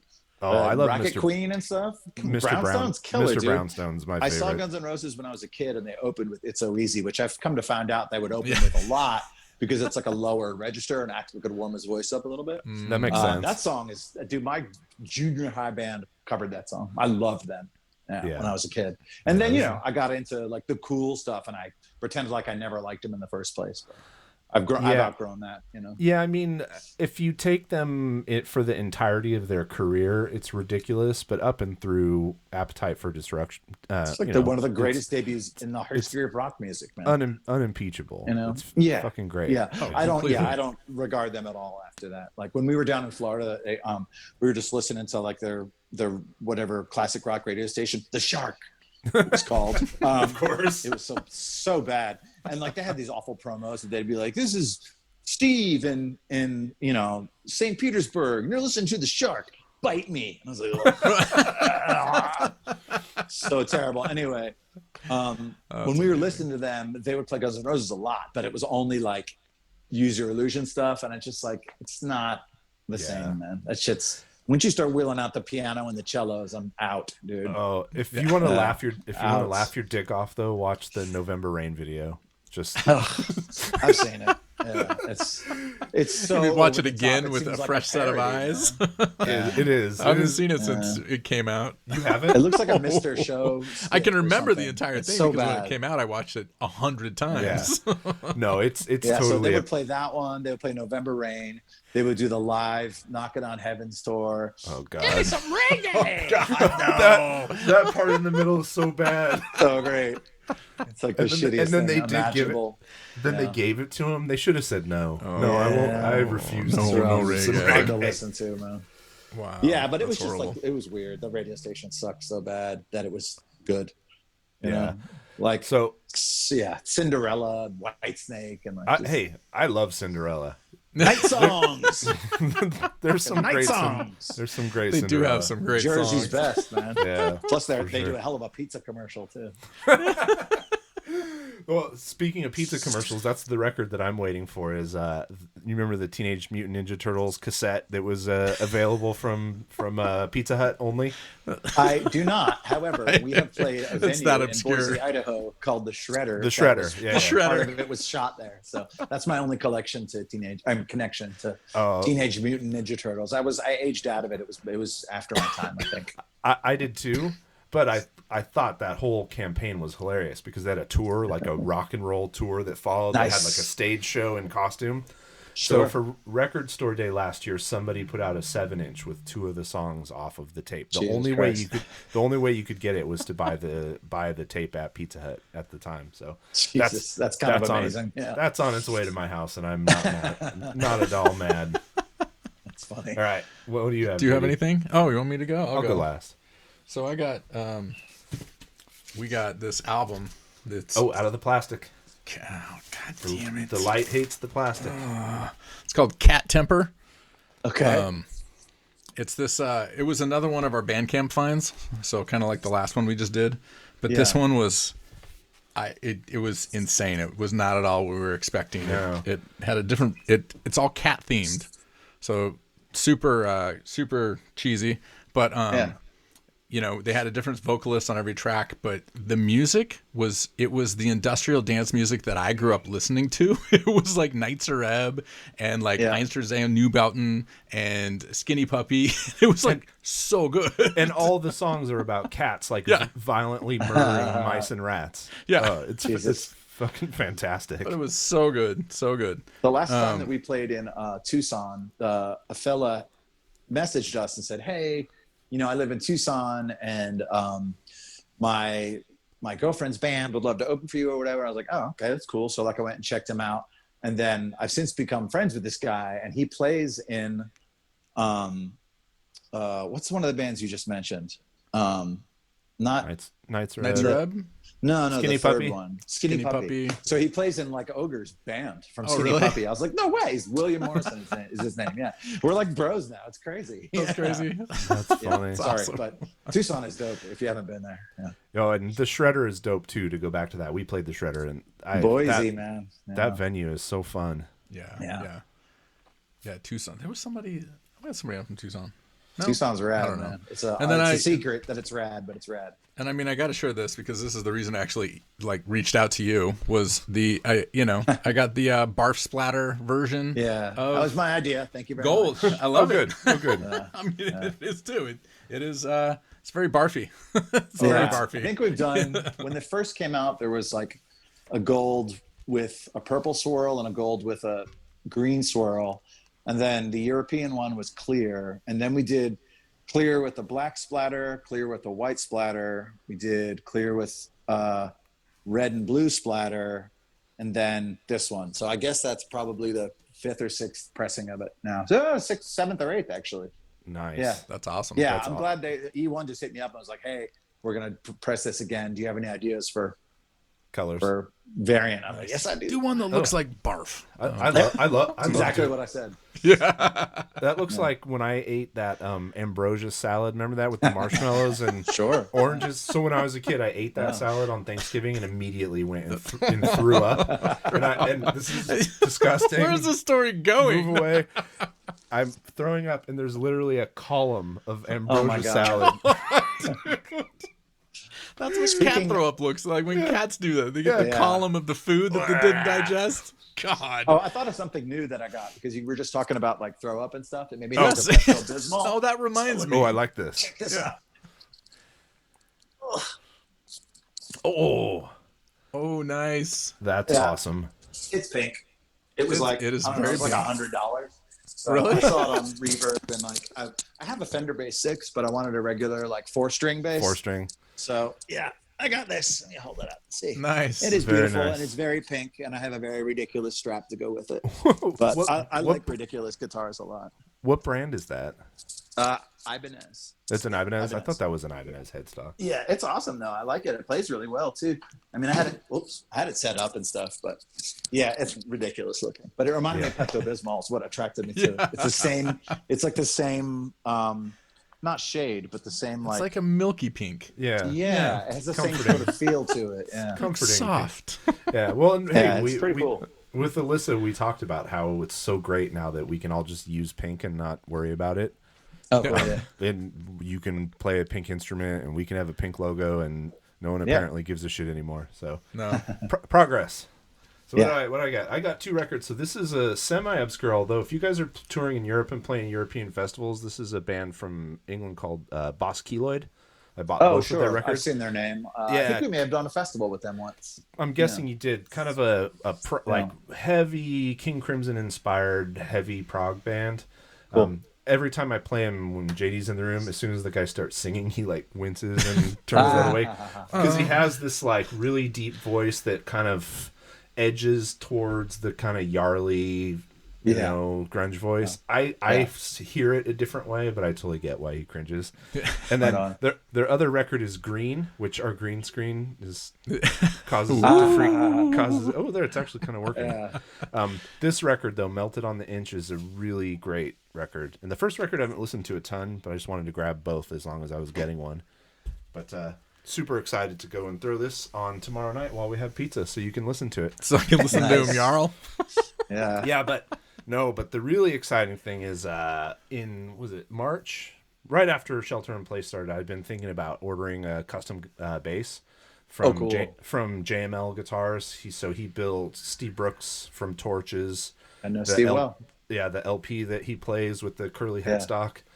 And he built a Baglama for Jeff Matz, and the guitar that he built for Steve, that he like posted a picture in March, and I was like, oh shit, that's it. I'm gonna have to. Yeah, the two-tone wood one. The bass version. So I have the same piece of fretboard, but mine's not as Cool. two-tone as his, but it was the last little bit that he had laying around, and then the body finish was exactly inspired by Steve's too. So I just got it a couple days ago. Show it off to our YouTube viewers. I don't know if this is gonna. I don't think it's gonna switch screens. I don't know if you can see that other screen. Here. I know how to do this. Oh, you do, yeah. The last tour that we did before COVID was with Torch. We've been friends with those guys forever. I spoke to Jonathan, who plays, well, now he plays guitar in the band. I spoke to him right before I got on this call with you guys. Yeah, what a great band they are. Yeah, I love them so much. Completely. So he built me this Steve-inspired, beautiful 5-string, and then it's all just clean on the back, and then kind of black with red inlays on the front. That's awesome. And he did such a perfect job. I mean, it's absolutely incredible. Plays great. I haven't had a neck through in ages. Yeah. And it's just different. It's a different world. The tone, the sustain, the harmonics you generate with the neck through. We're different. I've actually got, I forgot when you guys were talking about new stuff. I have a custom guitar that should be here in like next 2 weeks, like before Christmas. I forgot all about it though. Oh, who's it coming from? Who built it? You know? It's an MJT body. And it is what people are calling a Telemaster. So it's an offset body, but with the Telecaster, everything else. So I'm very excited to get that. So they said it would be here first or second week of December. So soon. That's cool. Do you have any other endorsements, or like what pickups are going in it? What are you doing for all the endorsements we have are pedals. We don't have any like guitar or amp endorsements, although High Watt is now going to backline us for European and American tours, but I don't know what you call that. I don't know what that relationship is or whatever, but it's a start. Yeah, it's mostly all pedal stuff. But the pickup I use in the band guitars, which I have, my number one guitar for the band is a Fender Esquire, and then I have a Fender Telecaster that I've converted to Esquire wiring because it's a different wiring. It's not just the one pickup Tele. Yeah. And the same pickups in both of those guitars. That's also going in my new guitar, and it's a copy of Schecter used to make a pickup for Mark Knopfler from Dire Straits in like the 80s called the Walk of Life pickup, because he played Strats and he played Teles as well, and it's the pickup that went in his Tele. But Schecter doesn't make them anymore. So this guy in Germany, Harry Husel, makes reproductions of them. So I know that's sort of a lot of information, but it's one of those. And it's just called Walk of Life. But yeah, that's it's super cool. hot. It's like, I don't know, 12K or something. It's very loud. Oh, that's cool. Yeah, I'm into all that stuff. So JD gets Me bored. too. But I love it. Yeah, I love it. Yeah, no. So this bass has my favorite bass pickups of all time are a set of jazz pickups that Bill Lawrence, when he was at Fender, yeah, Bill Lawrence are great. Yeah, designed for Roscoe Beck, who was the bass player for a bunch of blue, Robin Ford and a bunch of he's a killer session player, and he played a 5-string. And he just always had trouble with volume drop on the 5th string, and just lots of different problems that you have. So he built these humbucking jazz pickups that, in single coil position, were like a mimic of his like 62 jazz pickups. Cool. But then you can also play him humbucking parallel or series. And so Yeah. you can get this much noisier, like grittier, heavier sound out of them too. And they're all passive, but I had the Alex Avedisian pickups. He's an wired Atlanta me- guy. Yeah. He just built. He has a. I have one of his. I just got one of his pickups like maybe 6 months ago. But yeah. So He's an Atlanta guy. Yeah. he pulled all the schematics and basically, you know, rebuilt those pickups for me. And, Cool. and Yeah, then- he made me one of those Harry Husel style did? Schecter pickups. That's Yep. That's cool. Yeah, Yeah. and then Jay wired it exactly. That has pretty interesting wiring setup. So he wired it exactly like my Roscoe Beck. And like the first time Cool. I plugged it in, I was like, holy shit, this sounds and feels like the Roscoe Beck, but with that resonance. That's and killer. and all the harmonics from the neck through. Oh man. It's so scary. I mean, 6 months of waiting, and it's, you know, Yeah. custom instruments aren't cheap. They're honestly pretty affordable now compared to buying the high end shit from Gibson and Yeah. Fender. But you're scared, right? You pick it up. Yeah. Like, what if you hit it and you go, ugh, I don't like that. So it was. I had a Les Paul custom when I was in high school. I bought. I saved up money. I started playing guitar at like 13, but I had like a Kramer like Super Strat kind of style guitar, and I really wanted like a real, air quotes, real guitar. And I was saving up money to buy my first car, but when it came down to the wire, I bought that Les Paul instead Paul custom. of getting a car. And then in college, like maybe 2 years later, I smashed it. Oh no! On Yeah. purpose? Sort of. I mean, Sort it wasn't for tantrum. I was just immature, you know, Yeah. and I thought it would be cooler than it was. And it's just calculated and gross and whatever. you But I haven't had one that nice since then either. So Yeah, you smash the Epiphone. You keep the Les Paul custom, or you don't smash any of them. I'd like just to don't still smash have anything. it, but I feel a little weird playing it. They're just a little too, they're beautiful, but they're a little too, I feel like I'm honestly, and this isn't false modesty, I feel like I'm not a good enough player to play an instrument that nice. I feel like there's some incongruity with that, you know, it feels wrong, man. You know, Yeah, it feels weird. I think Epiphone is doing such a great job with their copies and their versions that you can totally play a $600 or $700 Epiphone and have some of the experience of playing a Les Paul. Oh, I've got a bunch of Squires, dude. I've got 1, 2, 3. I've got 4 Squires. I love them. Okay. They're great. Yeah. Awesome. That's awesome. Should we? All right. Let's round 2. Yeah, round 2 I think is good. Round 2. Let's do it. So we've got 3 more bands. We've got 2 that were sent to us again, and then we've got another one that was from a Bandcamp article. So Cool. this first band is called, I'm guessing, Icarus. Looks dark. Oh, there it is. Icarus, and it's Blood Heaven. Okay. Oh, there we go. So Relapse into Desolation. So it's like country, like alt country. I mean, I think so. so. I think it's going to be alt country. some singer-songwriter. yeah. I like Wilco. I got the hat to prove it. All right. I was just introduced to a band called Dawes today. Apparently Dawes? everybody knows who Dawes is. They're but super I- famous. Yeah. Oh, DAWES, Yes, right? yeah. It's like, it's just I can't travel in every circle of music, but it's part of the point of this whole thing is I can't even listen to all the heavy music that I want to listen to. Right. 'Cause there's just so much of it. So I don't need to get into listen to indie or folk or something. I'll be fucked. I'll never listen to anything. All right. Let's see what Icarus has to share with us.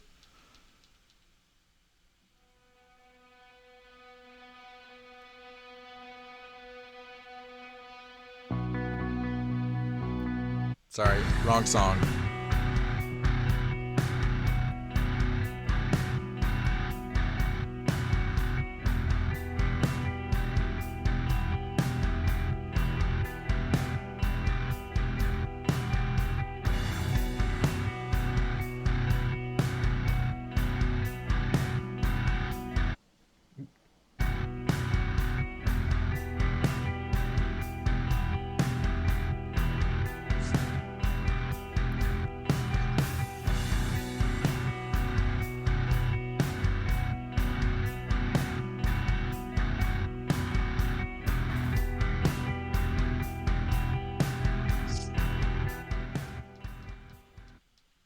Starting to wonder when it's going to do something different. Well, so Are they they from Europe? yes, they're from Spain. It sounds like it. Yeah. Does it? What about Yeah, it? Sounds like they're Europe. It sounds like they're trying to do like the Cult of Luna thing, Yeah. which I love. Cult of Luna. We've toured with them. They're incredible. But I don't know. Yeah. It felt like It's not they were there trying yet. to do one thing, Yeah. Well, that thing. and it's hard too because something we talk about a lot is in this first, like when you're writing 3-minute songs, you got to make some shit happen in that first minute. When you're writing 9-minute songs, Yeah. that first minute is like a really long lead up to something, maybe. Right, Yeah, it's the yeah. intro, Yeah. for a minute. Which song is this? that we're This is listening to? Blood Heaven. So yeah, this is 8 minutes and 44 Yeah, seconds. exactly. Oh, Give for him- God's sakes! Yeah. We won't listen to all of it. But No, I wanna, no. But I want to hear. I do want to hear what it where- does. where- I wanna will see You where want to it hear goes. something happen? Yeah. sidebar. I hate that super tight modern metal bass tone that's going on in the background there. I mean, I'm the opposite. I have this morphing fuzz pedal that's, if I'm not playing, it's like squealing in the background. Yeah. I can't get that kind of that like super tight shit. Right. So Yeah. All right, let's see where it goes. Okay.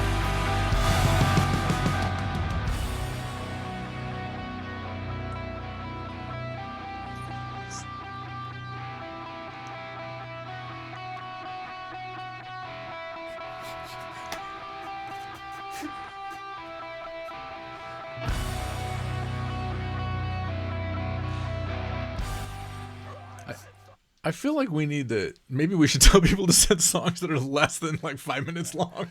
Yeah, it's very Because you epic can't give a good sounding, listen to you know? this. Yeah. I feel like if I could sit down and I could listen to all 12 minutes of Guided by Greed, I might really enjoy it. No, I would keep listening to that. The reason I started laughing was because that guitar melody. All I heard was "Pictures of Matchstick Men" by They Might Be Giants. What? Yeah, that's Camper Van Beethoven. Or sorry, yeah, Camper Van Beethoven. Yeah. Same time Key in lime my high. life. Pictures of Matchsticks Men. That's funny. That's a great song. I love that song. Loud, quiet, loud. Yeah, it's killer. That's actually, you know what? That'd be a fucking cool song to cover. Yeah, that'd be a we could do really- it well, I think. Yeah, a really dynamic cover of that song could be super fun. Yeah, all about the loud, quiet, loud. Jump. I mean, you could just hear how you could chug out some of those parts. Oh, Sure. Yeah. Interesting. Yeah, no, he's just about to start singing again. So let's. Oh, he was? Yeah, Okay, keep let's going. see what he says. Yeah, he just said the beginning there, or at the end, rather.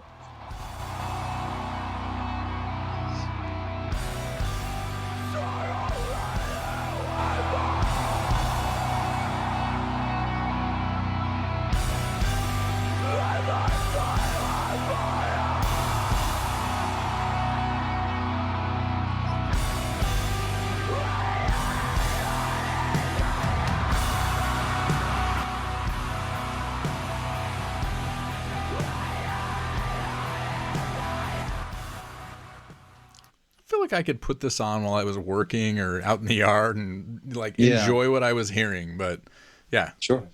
It doesn't jump, and maybe it's because I don't know enough about this subgenre. I don't have the ear to sort of distinguish the subtle differences. Post metal.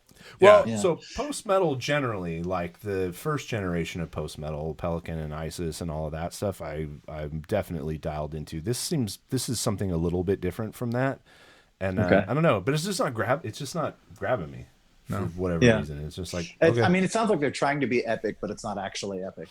Do you know what I Yeah. mean? Like it's very crispy sounding. It's recorded really very crispy. well, but Yeah. like the singing felt a little false to me, honestly.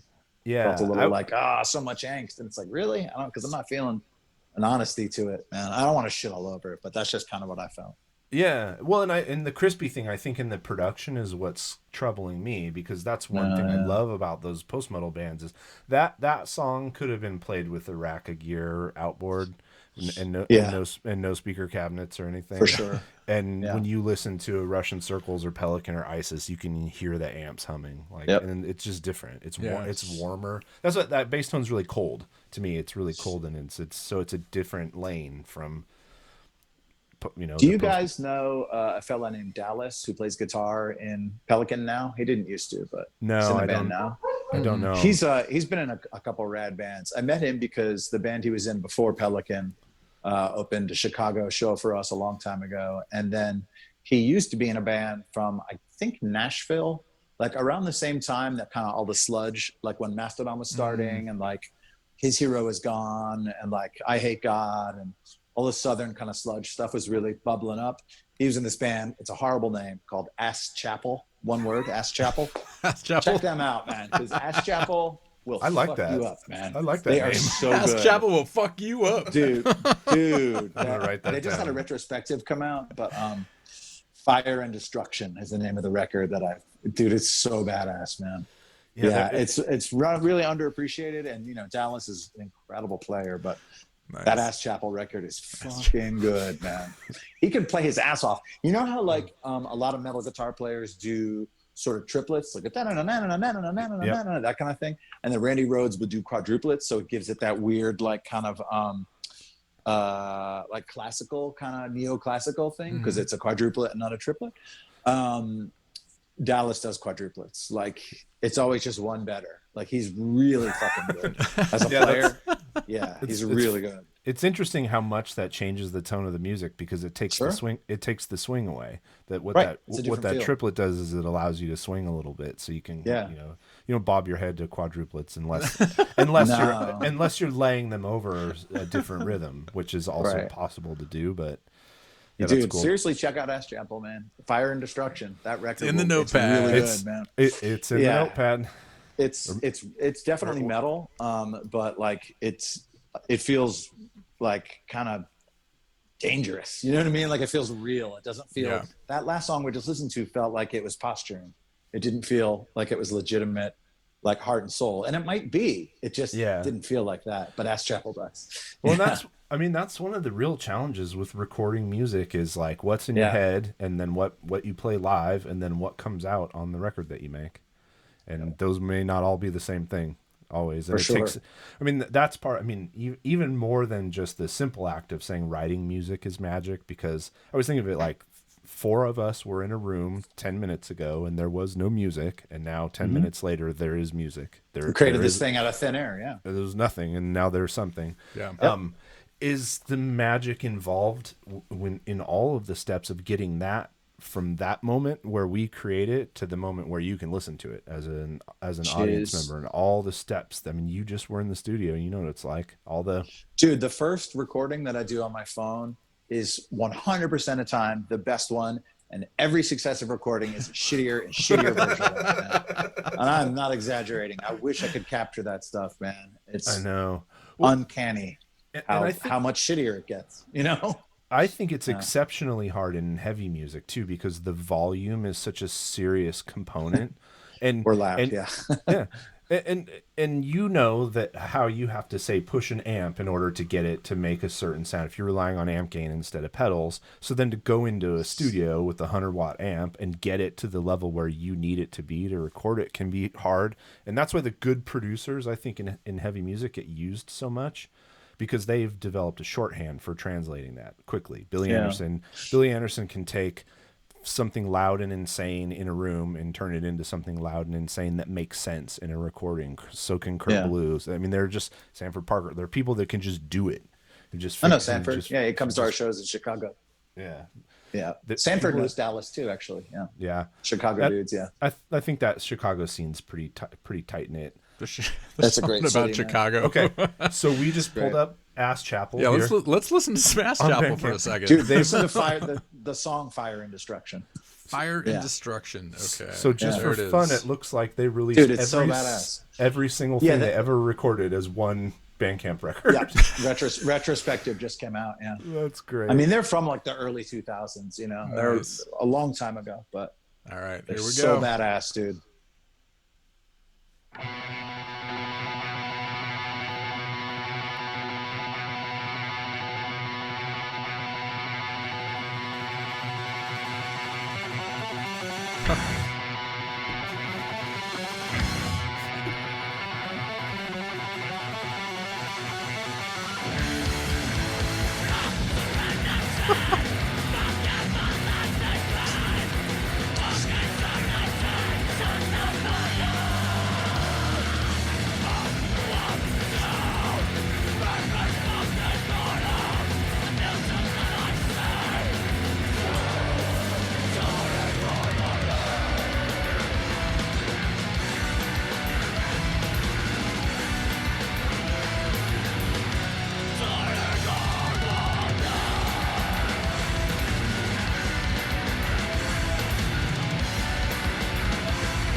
Holy fuck! That is Dude, they're amazing. badass. Holy They're good, shit, man. that is so They've got some good. mid-tempo stuff too, some like mosh part mid-tempo cool. shit that just drops the hammer, dude. Yeah, they're Yeah, great. I In mean, this song, look at all these songs, and most of them are under 2 minutes. Yeah, I mean, their bass player sang too. They had a singer, but then their bass player would do the similar real gnarly style backup vocals so too. crazy. They were killer. I It's saw like- them a I couple want. times. What in was that Atlanta. picture that Yeah. you brought up? Was that the band picture? Yeah, that's just them playing. Dude, I want to be at that show. That looks like so much fun. yeah, Yeah. that's somebody's house. That's some shit. Is he playing a Moog? Is that what that is? No, I don't It's know. a keyboard, Some kind isn't of it? keyboard. It's a keyboard of some sort. Yeah, I mean, it's it's metal, but with so much hardcore influence. Yeah, yeah. It's like, do you guys know that band Cursed from Canada? Yeah. Yeah. So it's that thing to me. It's like, obviously, like, kind of, it's either punk dudes playing metal or metal dudes playing punk. Yeah, Probably punk exactly. dudes playing metal, because metal dudes playing punk, you get like Megadeth doing a Sex Pistols cover and it's dog shit, you know.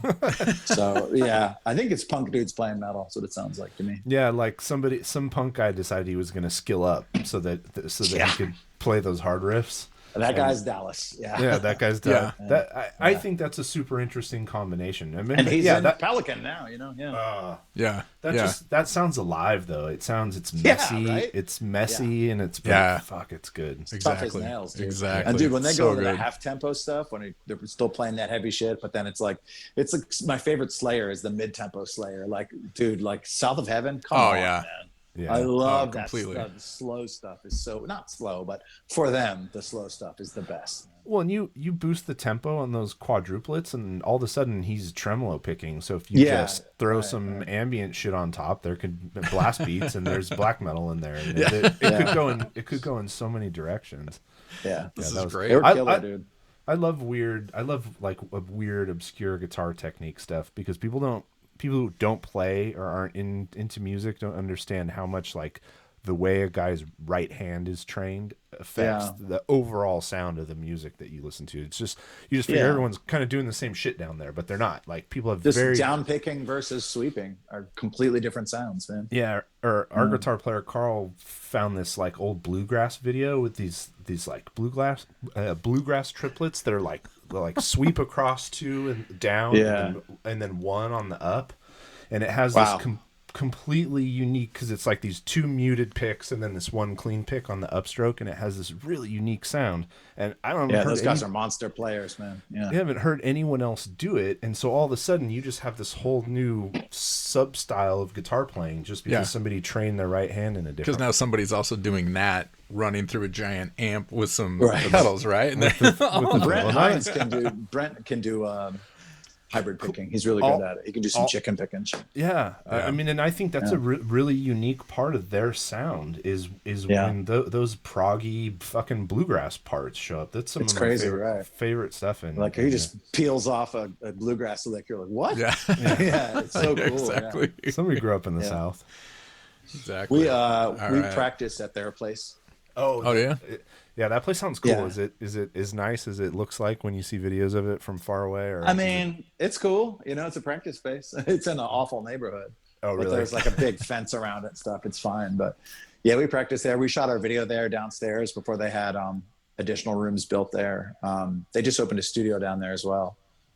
It's a cool place. I think I don't want to jinx it, but I just got like the text message just like a week ago about touring with them. So we'll see what happens. Oh, wow. Oh, come When on! we get back to That'd be I've awesome. never like I was saying earlier, I've never been like, hey man, never. Yeah. Not because I'm too proud, but because you know, they know we're ready. They know we tour. They'll ask Yeah. us when the time is right. And they just Yeah. did. So we'll see. that's great. Fuck yeah!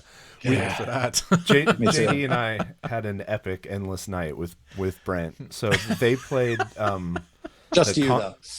Well, they played the some Converse like Rubber Tracks free. Yeah, it was show those rubber series. track shows. Yeah. And they played at the Chapel in San Francisco. It was free if you Cool. RSVP'd a ticket. And Yeah. we were having a great time, and we walked out on the street, and he was just standing there with Steve Agee, who's a comedian and actor.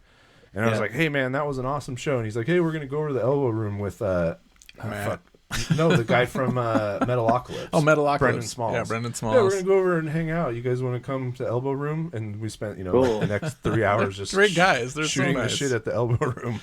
That's Yeah, awesome. such great guys. Yeah, it was funny. It was super nice. Yeah. He's a ripper, dude. That's I've known amazing. Brent for a long time. Well, I remember when because Brent and Troy are, well, they're not from here, but Brent's from Alabama, but Troy's from here. But Brent and Troy were in a handful of like pretty rad bands in Atlanta back in the day.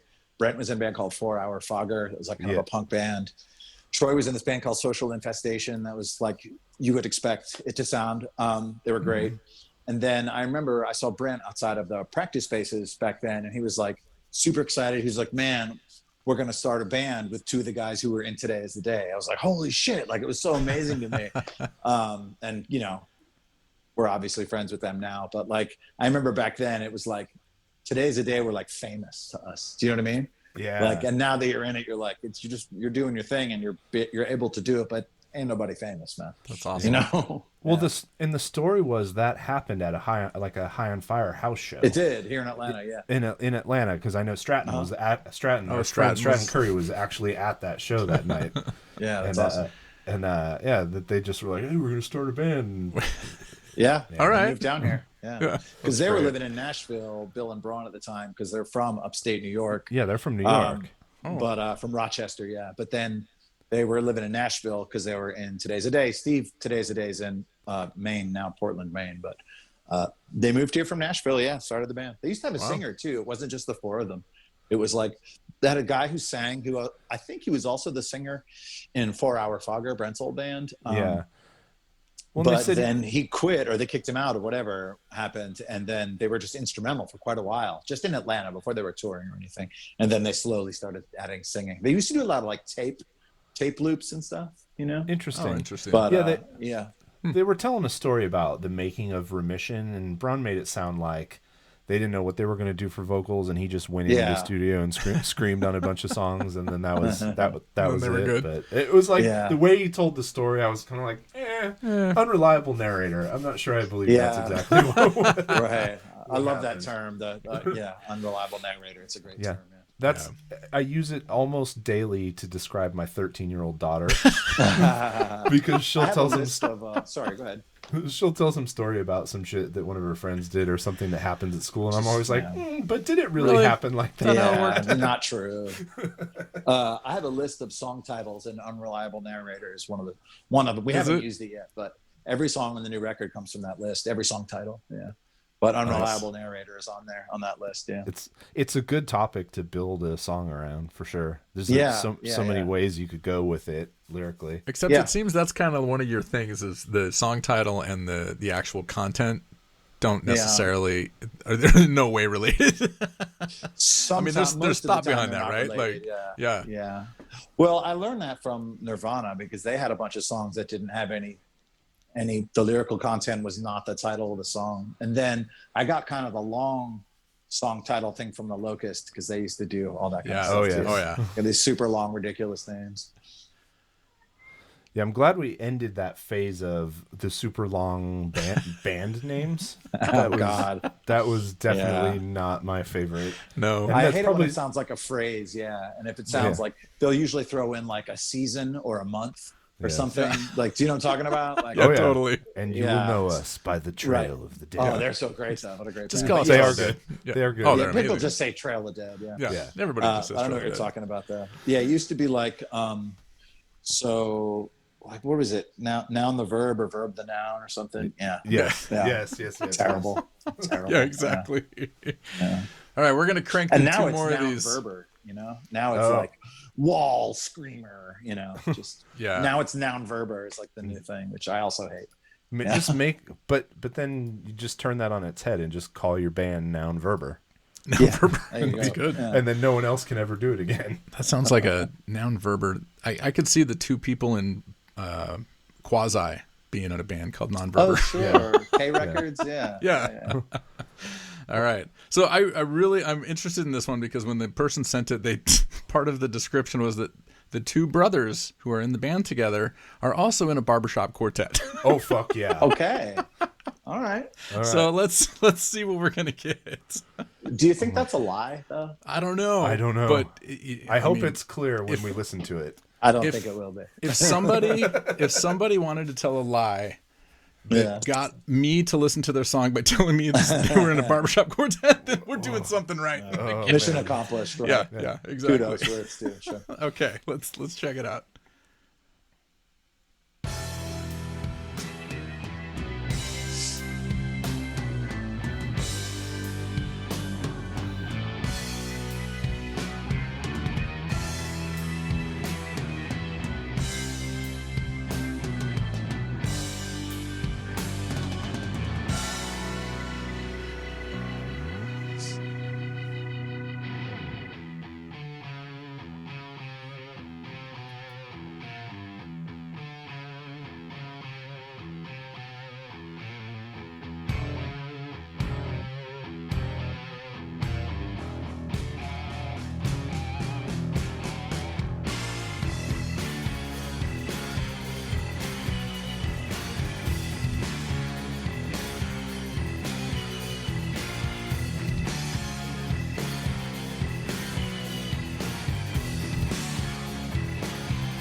I'm not hearing barbershop quartet yet, but I would definitely say for fans of early Danzig. I felt a couple things. Those 16th notes on the hi-hat were weird just now for on the verse, but like I was feeling like Ghost or Blue Oyster Cult, if you prefer. Deep Purple, and then that guitar part when it stopped and before like the accents and the upbeat came in, that was totally a Metallica guitar riff. Yeah, just it was slower, and that, which is rad. I love Metallica, but like there's a lot of, and then I was feeling like Neil Diamond too a little bit at the beginning. There was something a little like Vegas-y about the intro, but once it kicked in, that part was gone. But, it was like someone was it's like, interesting. We're gonna set up in a church and we're gonna sound spooky, pipe organ, but it's also gonna be a little bit triumphant. That's gonna be good. So I'm reading this supported by the review comments on Bandcamp. There would be no vexing hex without Ghost, period. But are they too derivative or genuinely adoring? Nonetheless, these are the best songs Ghost never wrote. Well composed and well played. Nice. Yeah. I mean, it was interesting. Let's skip forward. I want to hear if they sing, because I want to hear a barbershop quartet singing over. Yeah, he was kind of doing some chanting. But the weird 16th notes, I was like, "What is it? That a was disco song now?" That was weird. No, but that's a very ghosty thing to do, though. Oh, is it? To throw those kind of like heavily pop or even disco. There's a couple of Ghost songs that have kind of a disco feel. Yeah, I've never even listened to them. I know. Let's see where we're going. Blue Oyster Cult, but let's skip forward a little bit. I mean, okay. Cool.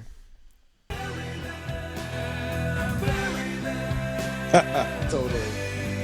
Yeah. These harmonies, that's Ghost.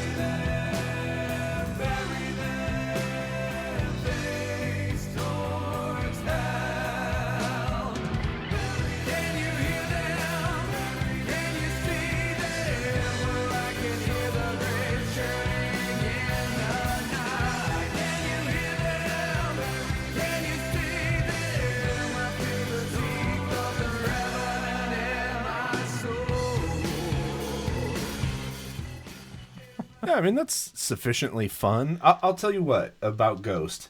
That guy writes really catchy fucking songs, and that's all he ever wanted to do. Sure. I took 4 10-year-olds to see Ghost because they wanted to go. And I sat in a room with 5,000 people, including 10-year-olds, singing Hail Satan out loud. Grandmas, grandpas. And he said, I read in an interview one time, like, that's my point. Like, in case you missed it, I want your grandma and your mom and your aunt to sing about Satan, and I got them to do it.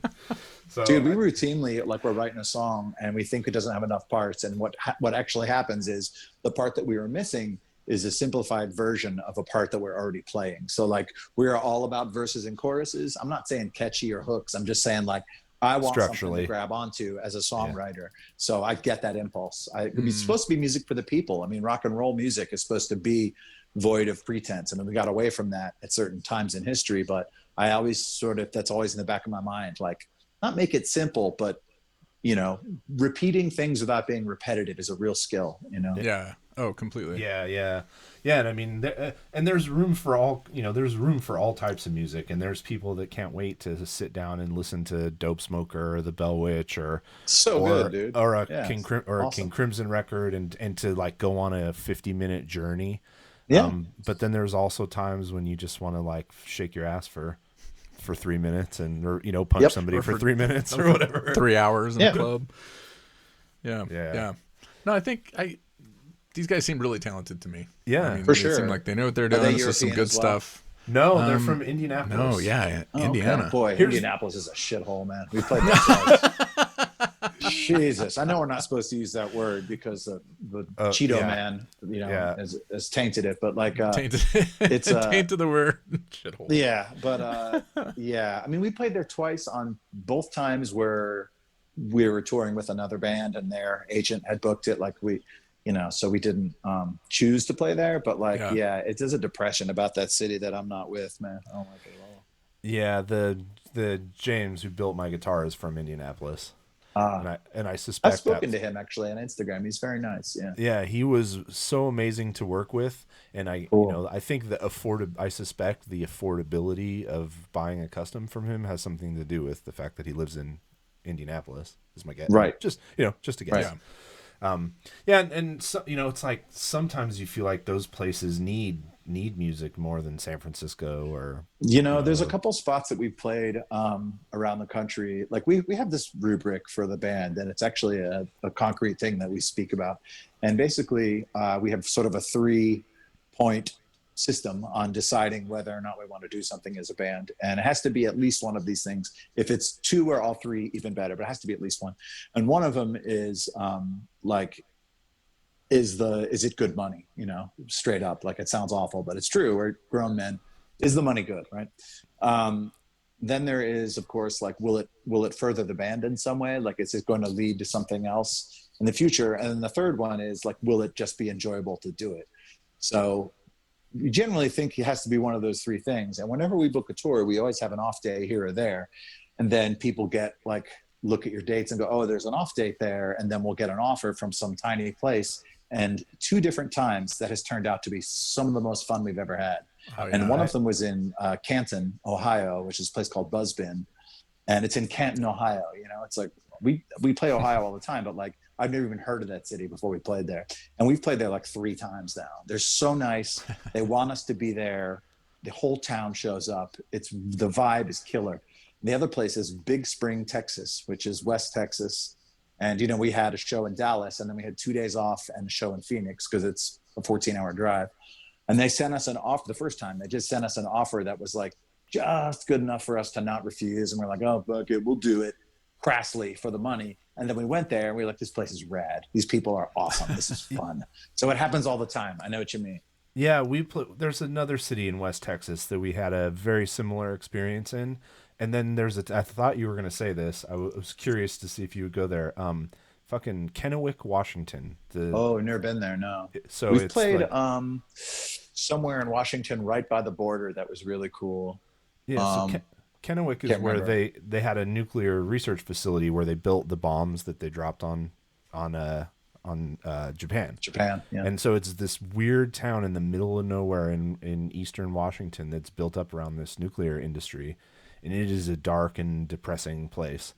And we played at an Eagles Lodge, and the whole fucking town showed up. Whole town. They're happy you're there. They're not trying to be exactly. cool or whatever. Entertainment, a band, music. It was, I mean, literally, we pulled up. We were staying with the promoter, which is, always a touch and go situation.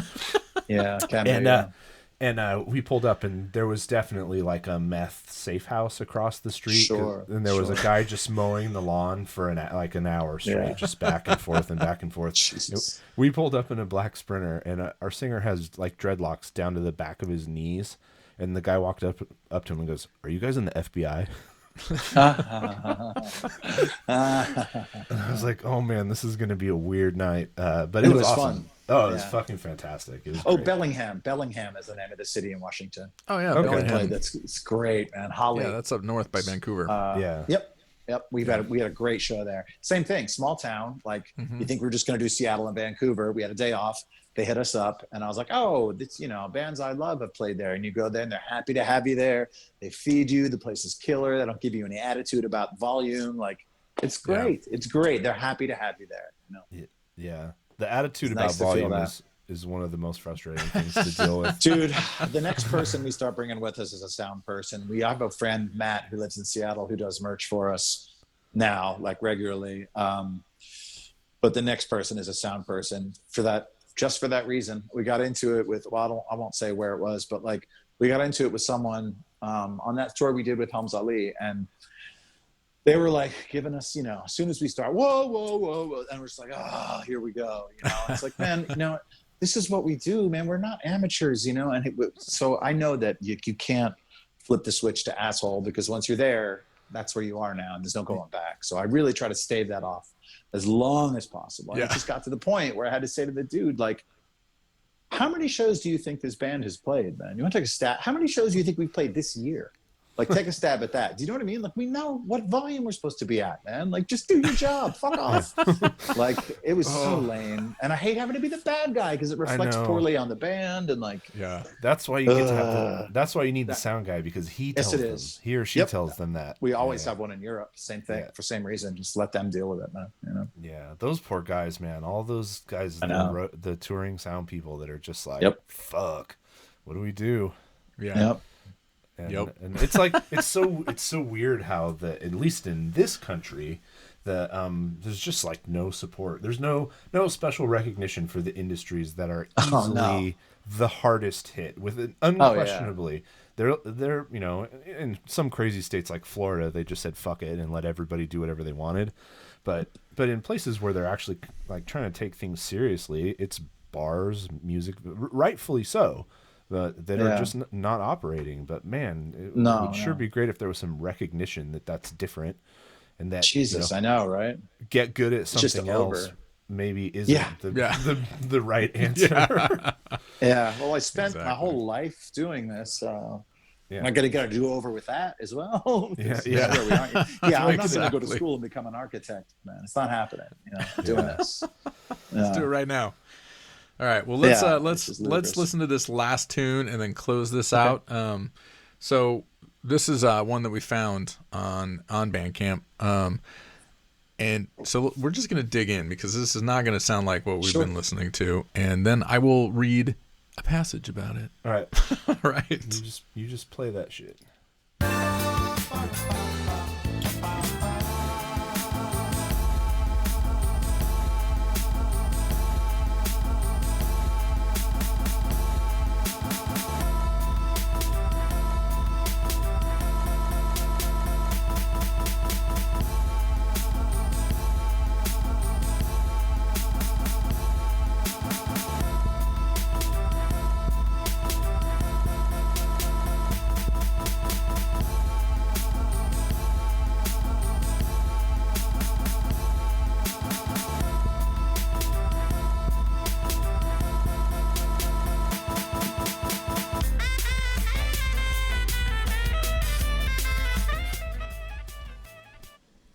So let me describe this really quick. It says that this was Bandcamp's album of the day yesterday. So this is called Footwork Music. It's a blended style of electronic dance music derived from ghetto house with elements of hip hop. First appeared in Chicago in the early 90s. Represents one of the most cutting edge developments in Chicago's rich musical history. Bass, funk, and soul. This is the latest from DJ Earl of the pioneering footwork crew Tech Life. Uses skillful sampling of jazz, funk, and soul grooves to reinforce his futuristic sound's connection with its cultural forebears. So that's kind of what we're hearing. We're hearing these rapid-fire edits and pounding rhythms. So this is the style of music that it is. So is he cutting this stuff together live, or is this like created and then played? It's a great question. Yeah, it was interesting. I don't know if you could hear over the Zoom, but there was this like really oppressive like drone in the background of that whole thing. This like whoa, whoa, whoa. That I don't know if it will come through the Zoom or not, but it was really unsettling. Yeah, I felt like I was having a stroke a little bit, like in the 70s on the subway in New York.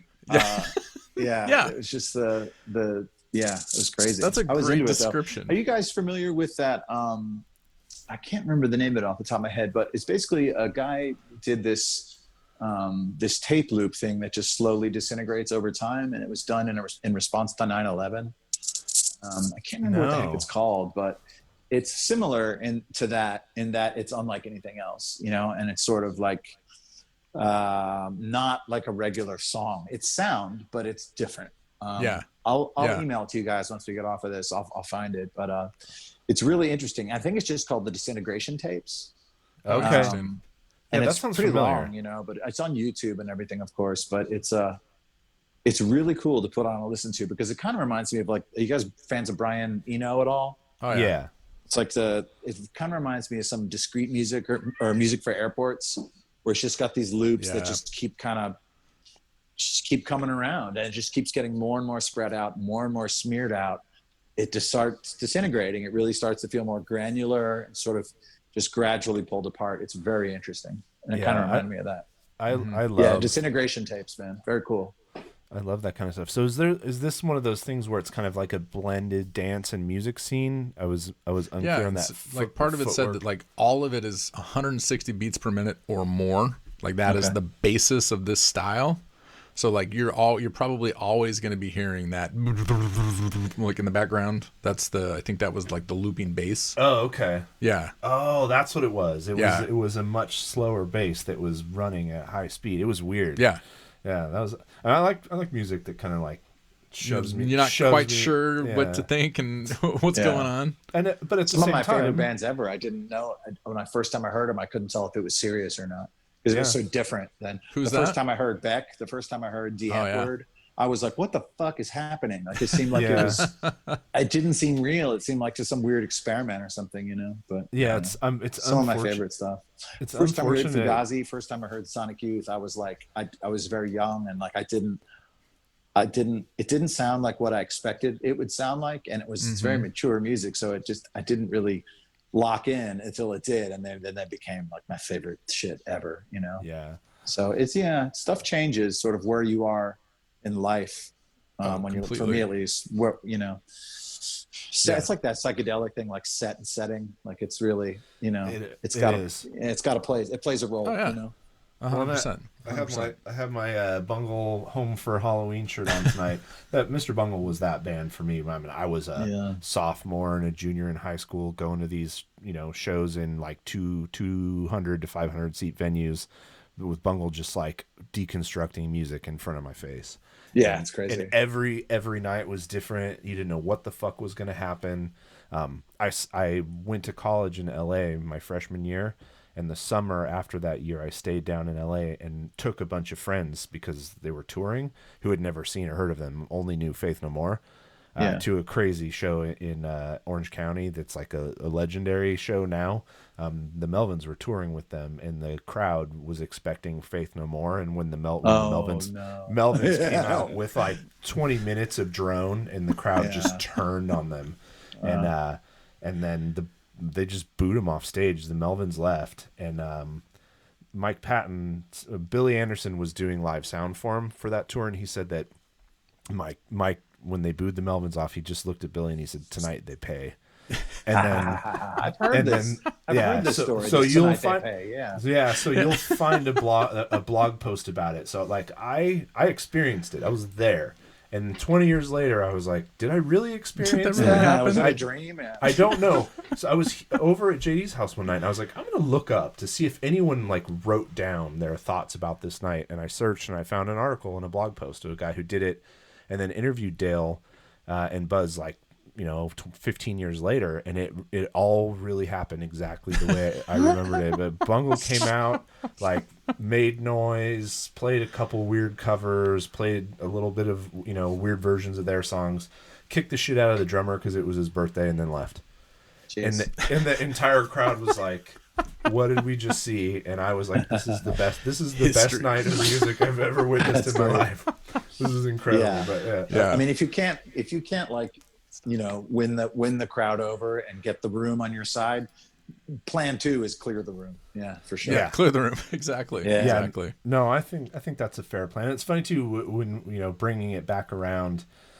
talking about those bands that play simple music and then find that one little place to show you that it's really not that simple. I think the Melvins really mastered that. And I For think sure. that cover of I Want to Hold Your Hand that they do, the first time I ever heard it, I saw them do it live, and I was just like, oh shit, that's how you do it. That's how you do it. You want to cover the Beatles, then you got to do that. And it was like when he hits that little jarring section, you're just like, whoa, wait, what just happened? I know that song, but it doesn't go like that. Yeah. And that's you keep throwing the segues at me, man. Do I? I was gonna. I mean, it's a good. Made me think that you guys did the Sabbath. You did the cornucopia. Yeah. And I remember one of the things I read was you kind of deconstructed that and you did that all in 4/4. How many people did you piss off? I doubt many. I'm sure there are purists, but like we were talking about earlier, so many bands are lifting that style wholesale for their own band. Yeah. I don't think it would be almost worse if you just did it note for note the way it's supposed to be, because we already have bands that exist right now that are kind of doing that. So like, yeah, totally. and we didn't pick that song. It was just like they had asked us to do it, and like we were sort of on the fence about doing it. Because I was talking to another friend of mine about sort of when you get opportunities, and some bands just do stuff because they can do it, but like we try not to do that. We try not to do stuff just because it's offered to us, Mm-hmm. So we were like, I don't know. And then by the time we were like, we'll not do anything else, let's do it. That was like the only song left. So we're like, okay, we'll do this. And then we got into it, started learning, and I was like, no, for God's sakes. Because it's like that weird, like the 12/8 section, like the dun da da da dun da da da dun da da da dun dun. I was like, this is lame, man. I don't want to do this, So I tried to just figure out like what is the essential part of this part, and then we just started going like, hey, let's just smooth out the whole thing. And I just learned it and wrote it down, and then just sort of presented it to the band as like, let's not listen to this song and try to do it. Let's just play it this way. And that's how we did it, Yeah. No, I really liked it, and that's not one of my favorite songs on that record. It's a weird song. I mean, it's obviously called that because it's got all the different parts to it. That's why it's called Cornucopia, for sure. Yeah.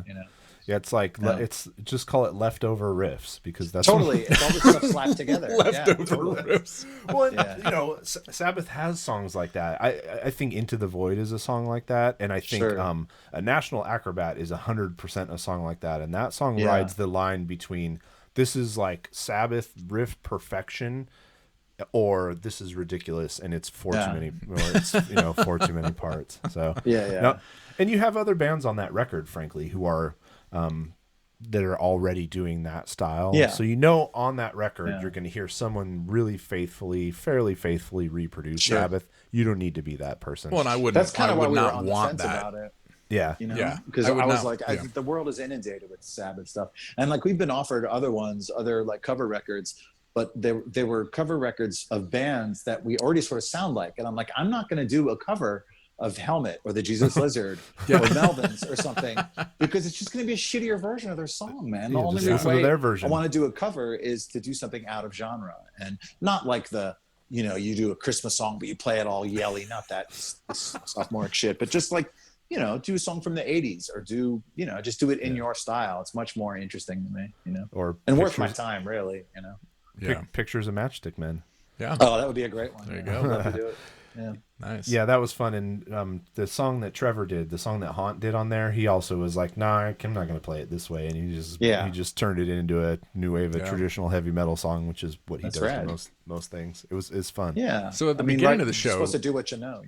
Yeah. At the beginning of the show, you mentioned that you guys were in the studio for most of November. Right. So are you done tracking? What's going on there? Can you tell us? We're done tracking the majority of it, like the meat and potatoes of it.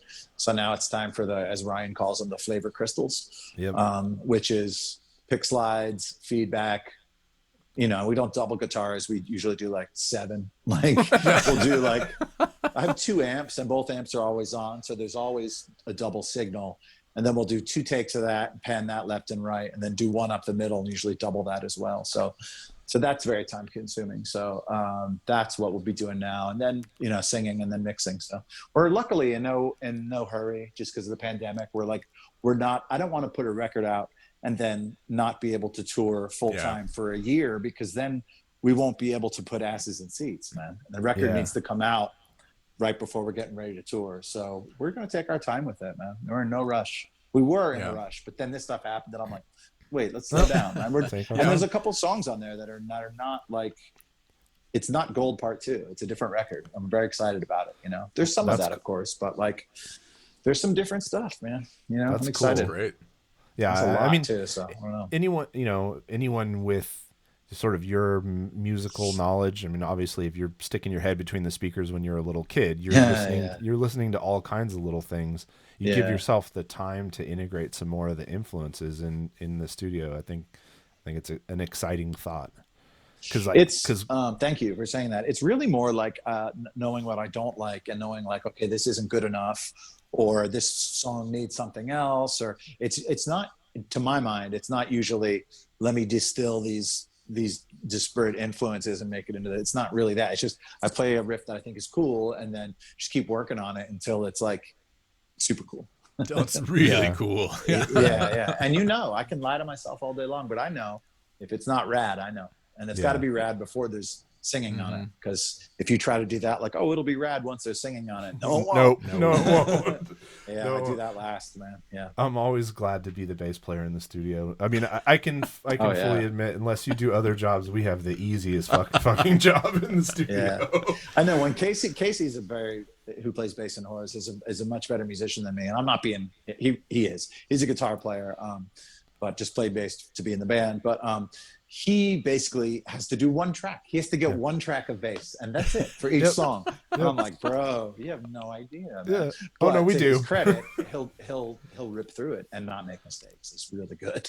And then he better do what I do, which is run and get sandwiches, and he sits on the couch and drinks beer and talks shit, which is awesome. He's like one of my best friends. That's funny. Yeah, he's a good guy. Nice. Well, so. Last question. Let's this is how we close every show. This will be interesting too. And this can be your hometown. It can be either where you grew up or where you are now, but usually it's where you had those most influential years of music listening. But your all-time favorite hometown band, and why? That would be Smoke, which is a band from Atlanta from the late 80s, early 90s. Smoke were very unique. They sort of sounded like Tom Waits a little bit, but then there's also like sort of a funeral dirge kind of vibe to their music. And it's ironic because two of the people from that band are no longer with us. But when I first moved to Atlanta, there was a pretty vibrant scene here as far as like indie rock or whatever you want to call it, like in the early 90s. And Smoke always felt unique and real and beautiful and everything I like about music. And they weren't a rock band really, it was really pretty somber music. And Benjamin, who is the singer for the band, died from complications from HIV. And there was a parade after he died in remembrance, and there was a show, and I played like the only time I've done like a solo acoustic thing was at the memorial show for Benjamin. Coleman Lewis, who was the guitar player, just died, I guess about 3 years ago now, from an overdose. And their music was so special to me. It felt legitimately dangerous, but not in a show offy kind of I'm a badass kind of way. Just kind of. There is a hopelessness to it that for whatever reason really resonated with me. And this early 90s, I didn't get sober till 2003. So I spent a long period in Atlanta running really hard, doing really hard drugs with them, and I'd recommend anybody to go check them out. Smoke is the name of the band. I have 2 records. It's all over the internet though. You can find it. It's on Bandcamp. It's on YouTube. It'll stay with you. It's unbelievable music. Wow. Nice. All right. Definitely have to check it out. Yeah, I mean it's hard to actually truly sound hopeless in art. I mean, it takes Sometimes you really have to be. Real desperation to be they weren't trying to. They just were, man. They just were. Yeah. You can hear it. and you don't wish that on anyone. But A hard life. I just think about their poor parents who lost kids young. I mean, there's so much tragedy around that band, and it's no wonder. It was real. It was a real thing they were going through. I saw one of their last shows because when Benjamin was in hospice and about to die, they did one last show here in Atlanta, and it was a Halloween show, and they were all dressed up, with Halloween costumes, and their drummer, I was watching the show, was like visibly crying during the show because they knew Benjamin was going to die, and he did die. I don't know. I'm not trying to be melodramatic, but it's one of my favorite bands ever. Not just my favorite. Well, it sounds like band. their music is associated with a lot of big feelings that you've had, at that time, and a lot of memories. And exactly. Yeah. It's funny. I'm the one who got out. You know what I mean? And I was far and away one of the baddies, and I got lucky. And that's part of the reason that I threw myself so hard at music, is because I knew I got a second chance that I didn't necessarily deserve. So I wasn't going to do any half-assed anything in my life anymore. So, and I think that's why this band has had a measure of success, because I don't have a backup plan, man. I don't want one. Yeah. Can you still listen to it, or is it? It makes me tear up for sure, but I listen to it. Yeah, but it gets me. Yeah. Yeah, there's different states of mind for listening to music, and one is to kind of like counteract a feeling, and then the other is to just to sit in it, to dig in. For sure. Yeah. Sometimes I would check out Smoke, man. We will for sure. Yeah. But Jem Cohen did a documentary about them that's called Benjamin Smoke. It's really good. Right as he was about to die. Patti Smith was one of their big sort of cheerleaders. Oh wow. Michael Stipe from REM was a big fan as well. I can't say enough good stuff about Smoke, man. Yeah, we'll definitely check it out. Yeah, I'll definitely. Yeah. Well, hey, thank you for joining us. This Sorry has been fun. to be such a downer there at the end. No, come on. Yeah. There's plenty of up moments. That's life. Yeah, for sure. Music is emotion, and it's not always happy, right? Not always happy. Yeah. Plus, thank you for asking me. It's a pleasure. Yeah, no, it's been really fun, and I can't wait until people are back on the road and we can come see in person and watch you guys play. Bring earplugs. Exactly. Hey, I cut my teeth practicing in the studio where Sleep was formed. Oh, nice. And the loudest band that I ever heard play, so this is what I'll measure you against, was a band called Operator Generator. Okay. Which was another Man's Ruin band, Frank Kozik's label that originally put out everything. And they were the band that was going to blow up, and they were on tour with Mastodon. They were the San Jose band that was going to blow up, not Sleep or whatever. They were on tour with Mastodon, and the singer just lost his shit and quit the band right in the middle of the tour in 2001 or something like that. They were so loud. Like when they played the Ritz, a 500 cap room with a wall and a bar, we would stand outside on the street and listen to them like 150 feet away from and 3 walls away from the stage. Loud. It was insane. Yeah, it was Tom Choi who was in Matt's first band in I don't know why I can't think of the name, but the first band that Matt started, Tom was the other guitar player, and it was what he did after they split up and Matt started Sleep. Okay. Asbestos Death. That's I've heard of Asbestos. That's right. Yeah. So that was Matt Pike. Okay. Yeah. Sorry. So they were so fucking loud. It was complete insanity. And you guys haven't seen us, have you? I have. He has. Okay. Your live shows are fucking insane. Thank you. I was about to say challenge accepted for the I'm happy to coming hear for you, man. Yeah. Good. I finally got to that point where I just wear earplugs to every show. I have to now. Yeah, I do too. Yeah. It's the smart way to go. But I saw you on that Helms Elite tour. Right. We just talked about that. Yeah. And it's so good. And Bottom of the Hill is not a quiet room. No. It's small. Yeah, they were cool. Yeah. Casey lost his jacket there, though. I remember that. Sorry. Oh no! I know. If we see it, we'll let him know. They lost it. I hit him up. It was gone.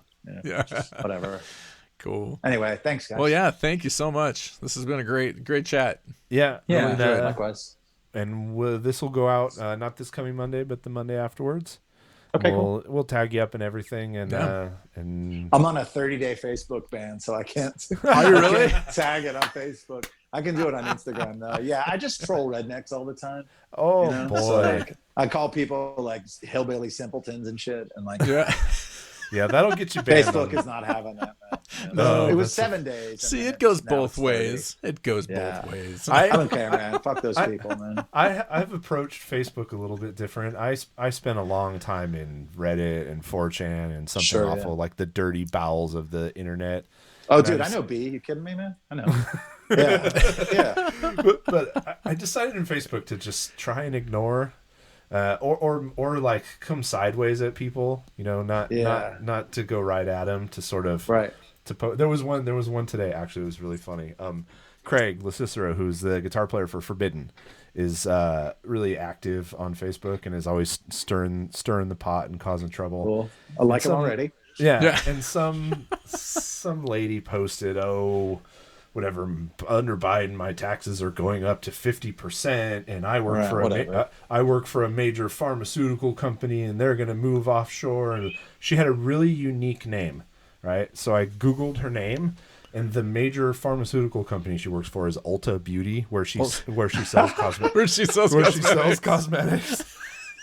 So Yes. So instead of replying directly to her, you're an idiot. No one's taxes are going to 50%. Right. Definitely not people who work at Ulta. but Right. but no one. I just replied to a friend who commented in there. I wonder what pharmaceutical company she works for. That's a really unique name. Somebody should look Right, it up. just And then edge and then people, and yeah. then just bounce. Yeah, you're planting seeds Yeah. is what you're doing. And then I don't have to take any direct heat. I post Right. pictures of my kids and stuff. My Right. profile's pretty public, so I try not to draw direct fire from actual human beings.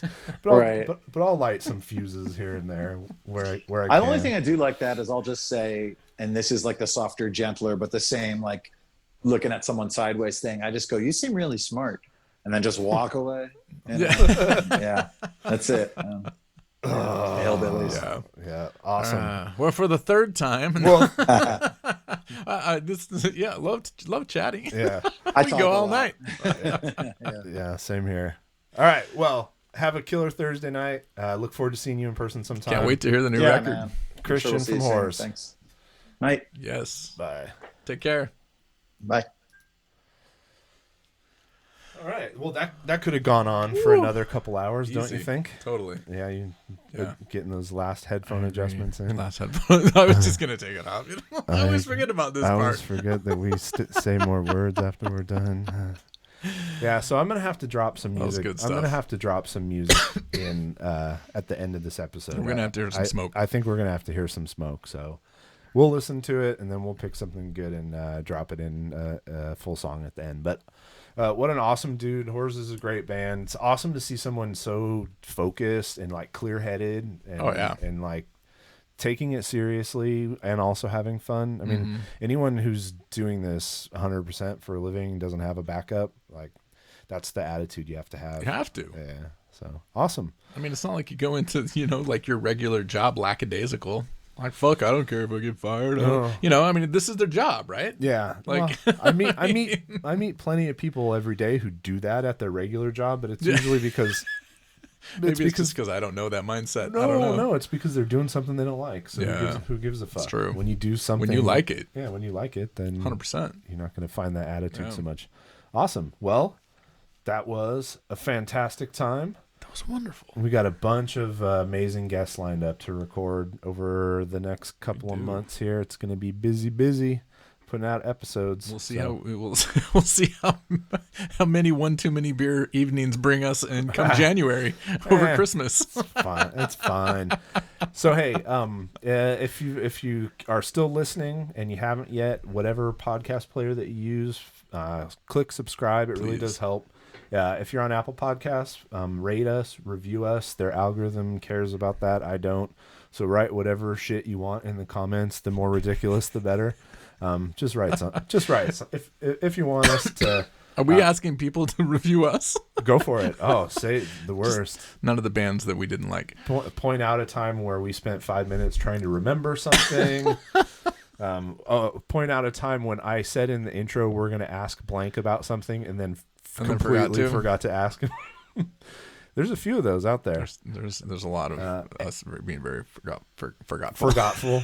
Yeah. And then if you are watching on YouTube, subscribe to the YouTube channel. Subscribe. Watch the shorts, pass the links around to your friends. It all helps. The audience is growing, and we're just going to keep putting out episodes, and hopefully the audience will keep growing so that all of these bands that we're exposing, get a bigger audience to listen to them. That's kind of the point of all of this. Is to expose people to new and unknown artists. Exactly. And I think to point out again, I say this a lot at the end of every episode, but just because we didn't like something does not mean that a lot of people aren't. I mean, for example, this is a great story. Tell the story. So if you've been with us since the beginning, you probably saw in episode 1, we listened to an album called Black Country Disco by an English dance pop artist named Tom Aspall. We posted the links on Facebook. We tagged him. He watched it. He was initially not happy with what we had to say about him. When he went back, I think, and re-listened and saw that, A, we said we don't know what we're talking about because this isn't what we listened to. And then, B, Susie made some rad comment about how this is music you listen to when your hot girlfriend's walking in her bikini with a Corona to get in the hot tub. I was like, it was perfect. So ended up having... But he was perfectly civil. No, he was totally civil. He was very British. And we had a really cool exchange with him. Fast forward 2 months, the guy's like the fastest fucking rising star in the UK in electronic music. He got a government sponsorship to continue making music during the virus. He's putting out videos. He posted his fucking Spotify stats, which we shared. 5.4 million streams? Something like that. The record was released in September. So, yeah. Clear proof that we don't know what the fuck we're talking about. Well, hey, that we're operating in a little niche here, but sometimes it is fun to step out of that and talk about other kinds of music. So my fucking bright brainstorm today, when he commented on the post where we shared his Spotify, was, hey man, fucking come on the show, like be a guest, and I hope he does it. That would be amazing. And if he does, you know what I'm going to do? I'm gonna not. Well, he won't listen to this. I'm gonna play him kook, and I'm not gonna tell him it's me. I like that. I think that's fair. I think that's fair. I think that's totally fair. Holy shit! Right? So don't listen to this. That. Don't listen to this. Don't listen to this Tom. part. Okay. Tom, you may never listen to this. What if he did? What if he's listened to every episode since his? Then he hasn't. Then he won't be surprised. All right. Well, what a fucking great time. Yes. Thanks again. This was another episode of Blynd Submyshynz. We out. Thanks for joining us for another week of Blynd Submyshynz. See episode description for links to all artists discussed in this episode, and visit their sites to support them directly by buying music and merch. Share links to the podcast or YouTube videos with your friends, especially if they're in bands. Bands! If you want us to listen to your music on a future episode, please submit one song to blyndsub@gmail.com. That is blyndsub, BLYNDSUB @gmail.com. Bandcamp links preferred, but not required. Find us on social media at Blynd Submyshynz. Full video episodes are available on our YouTube. Remember, we go in blind, so you don't have to. Blynd Submyshynz.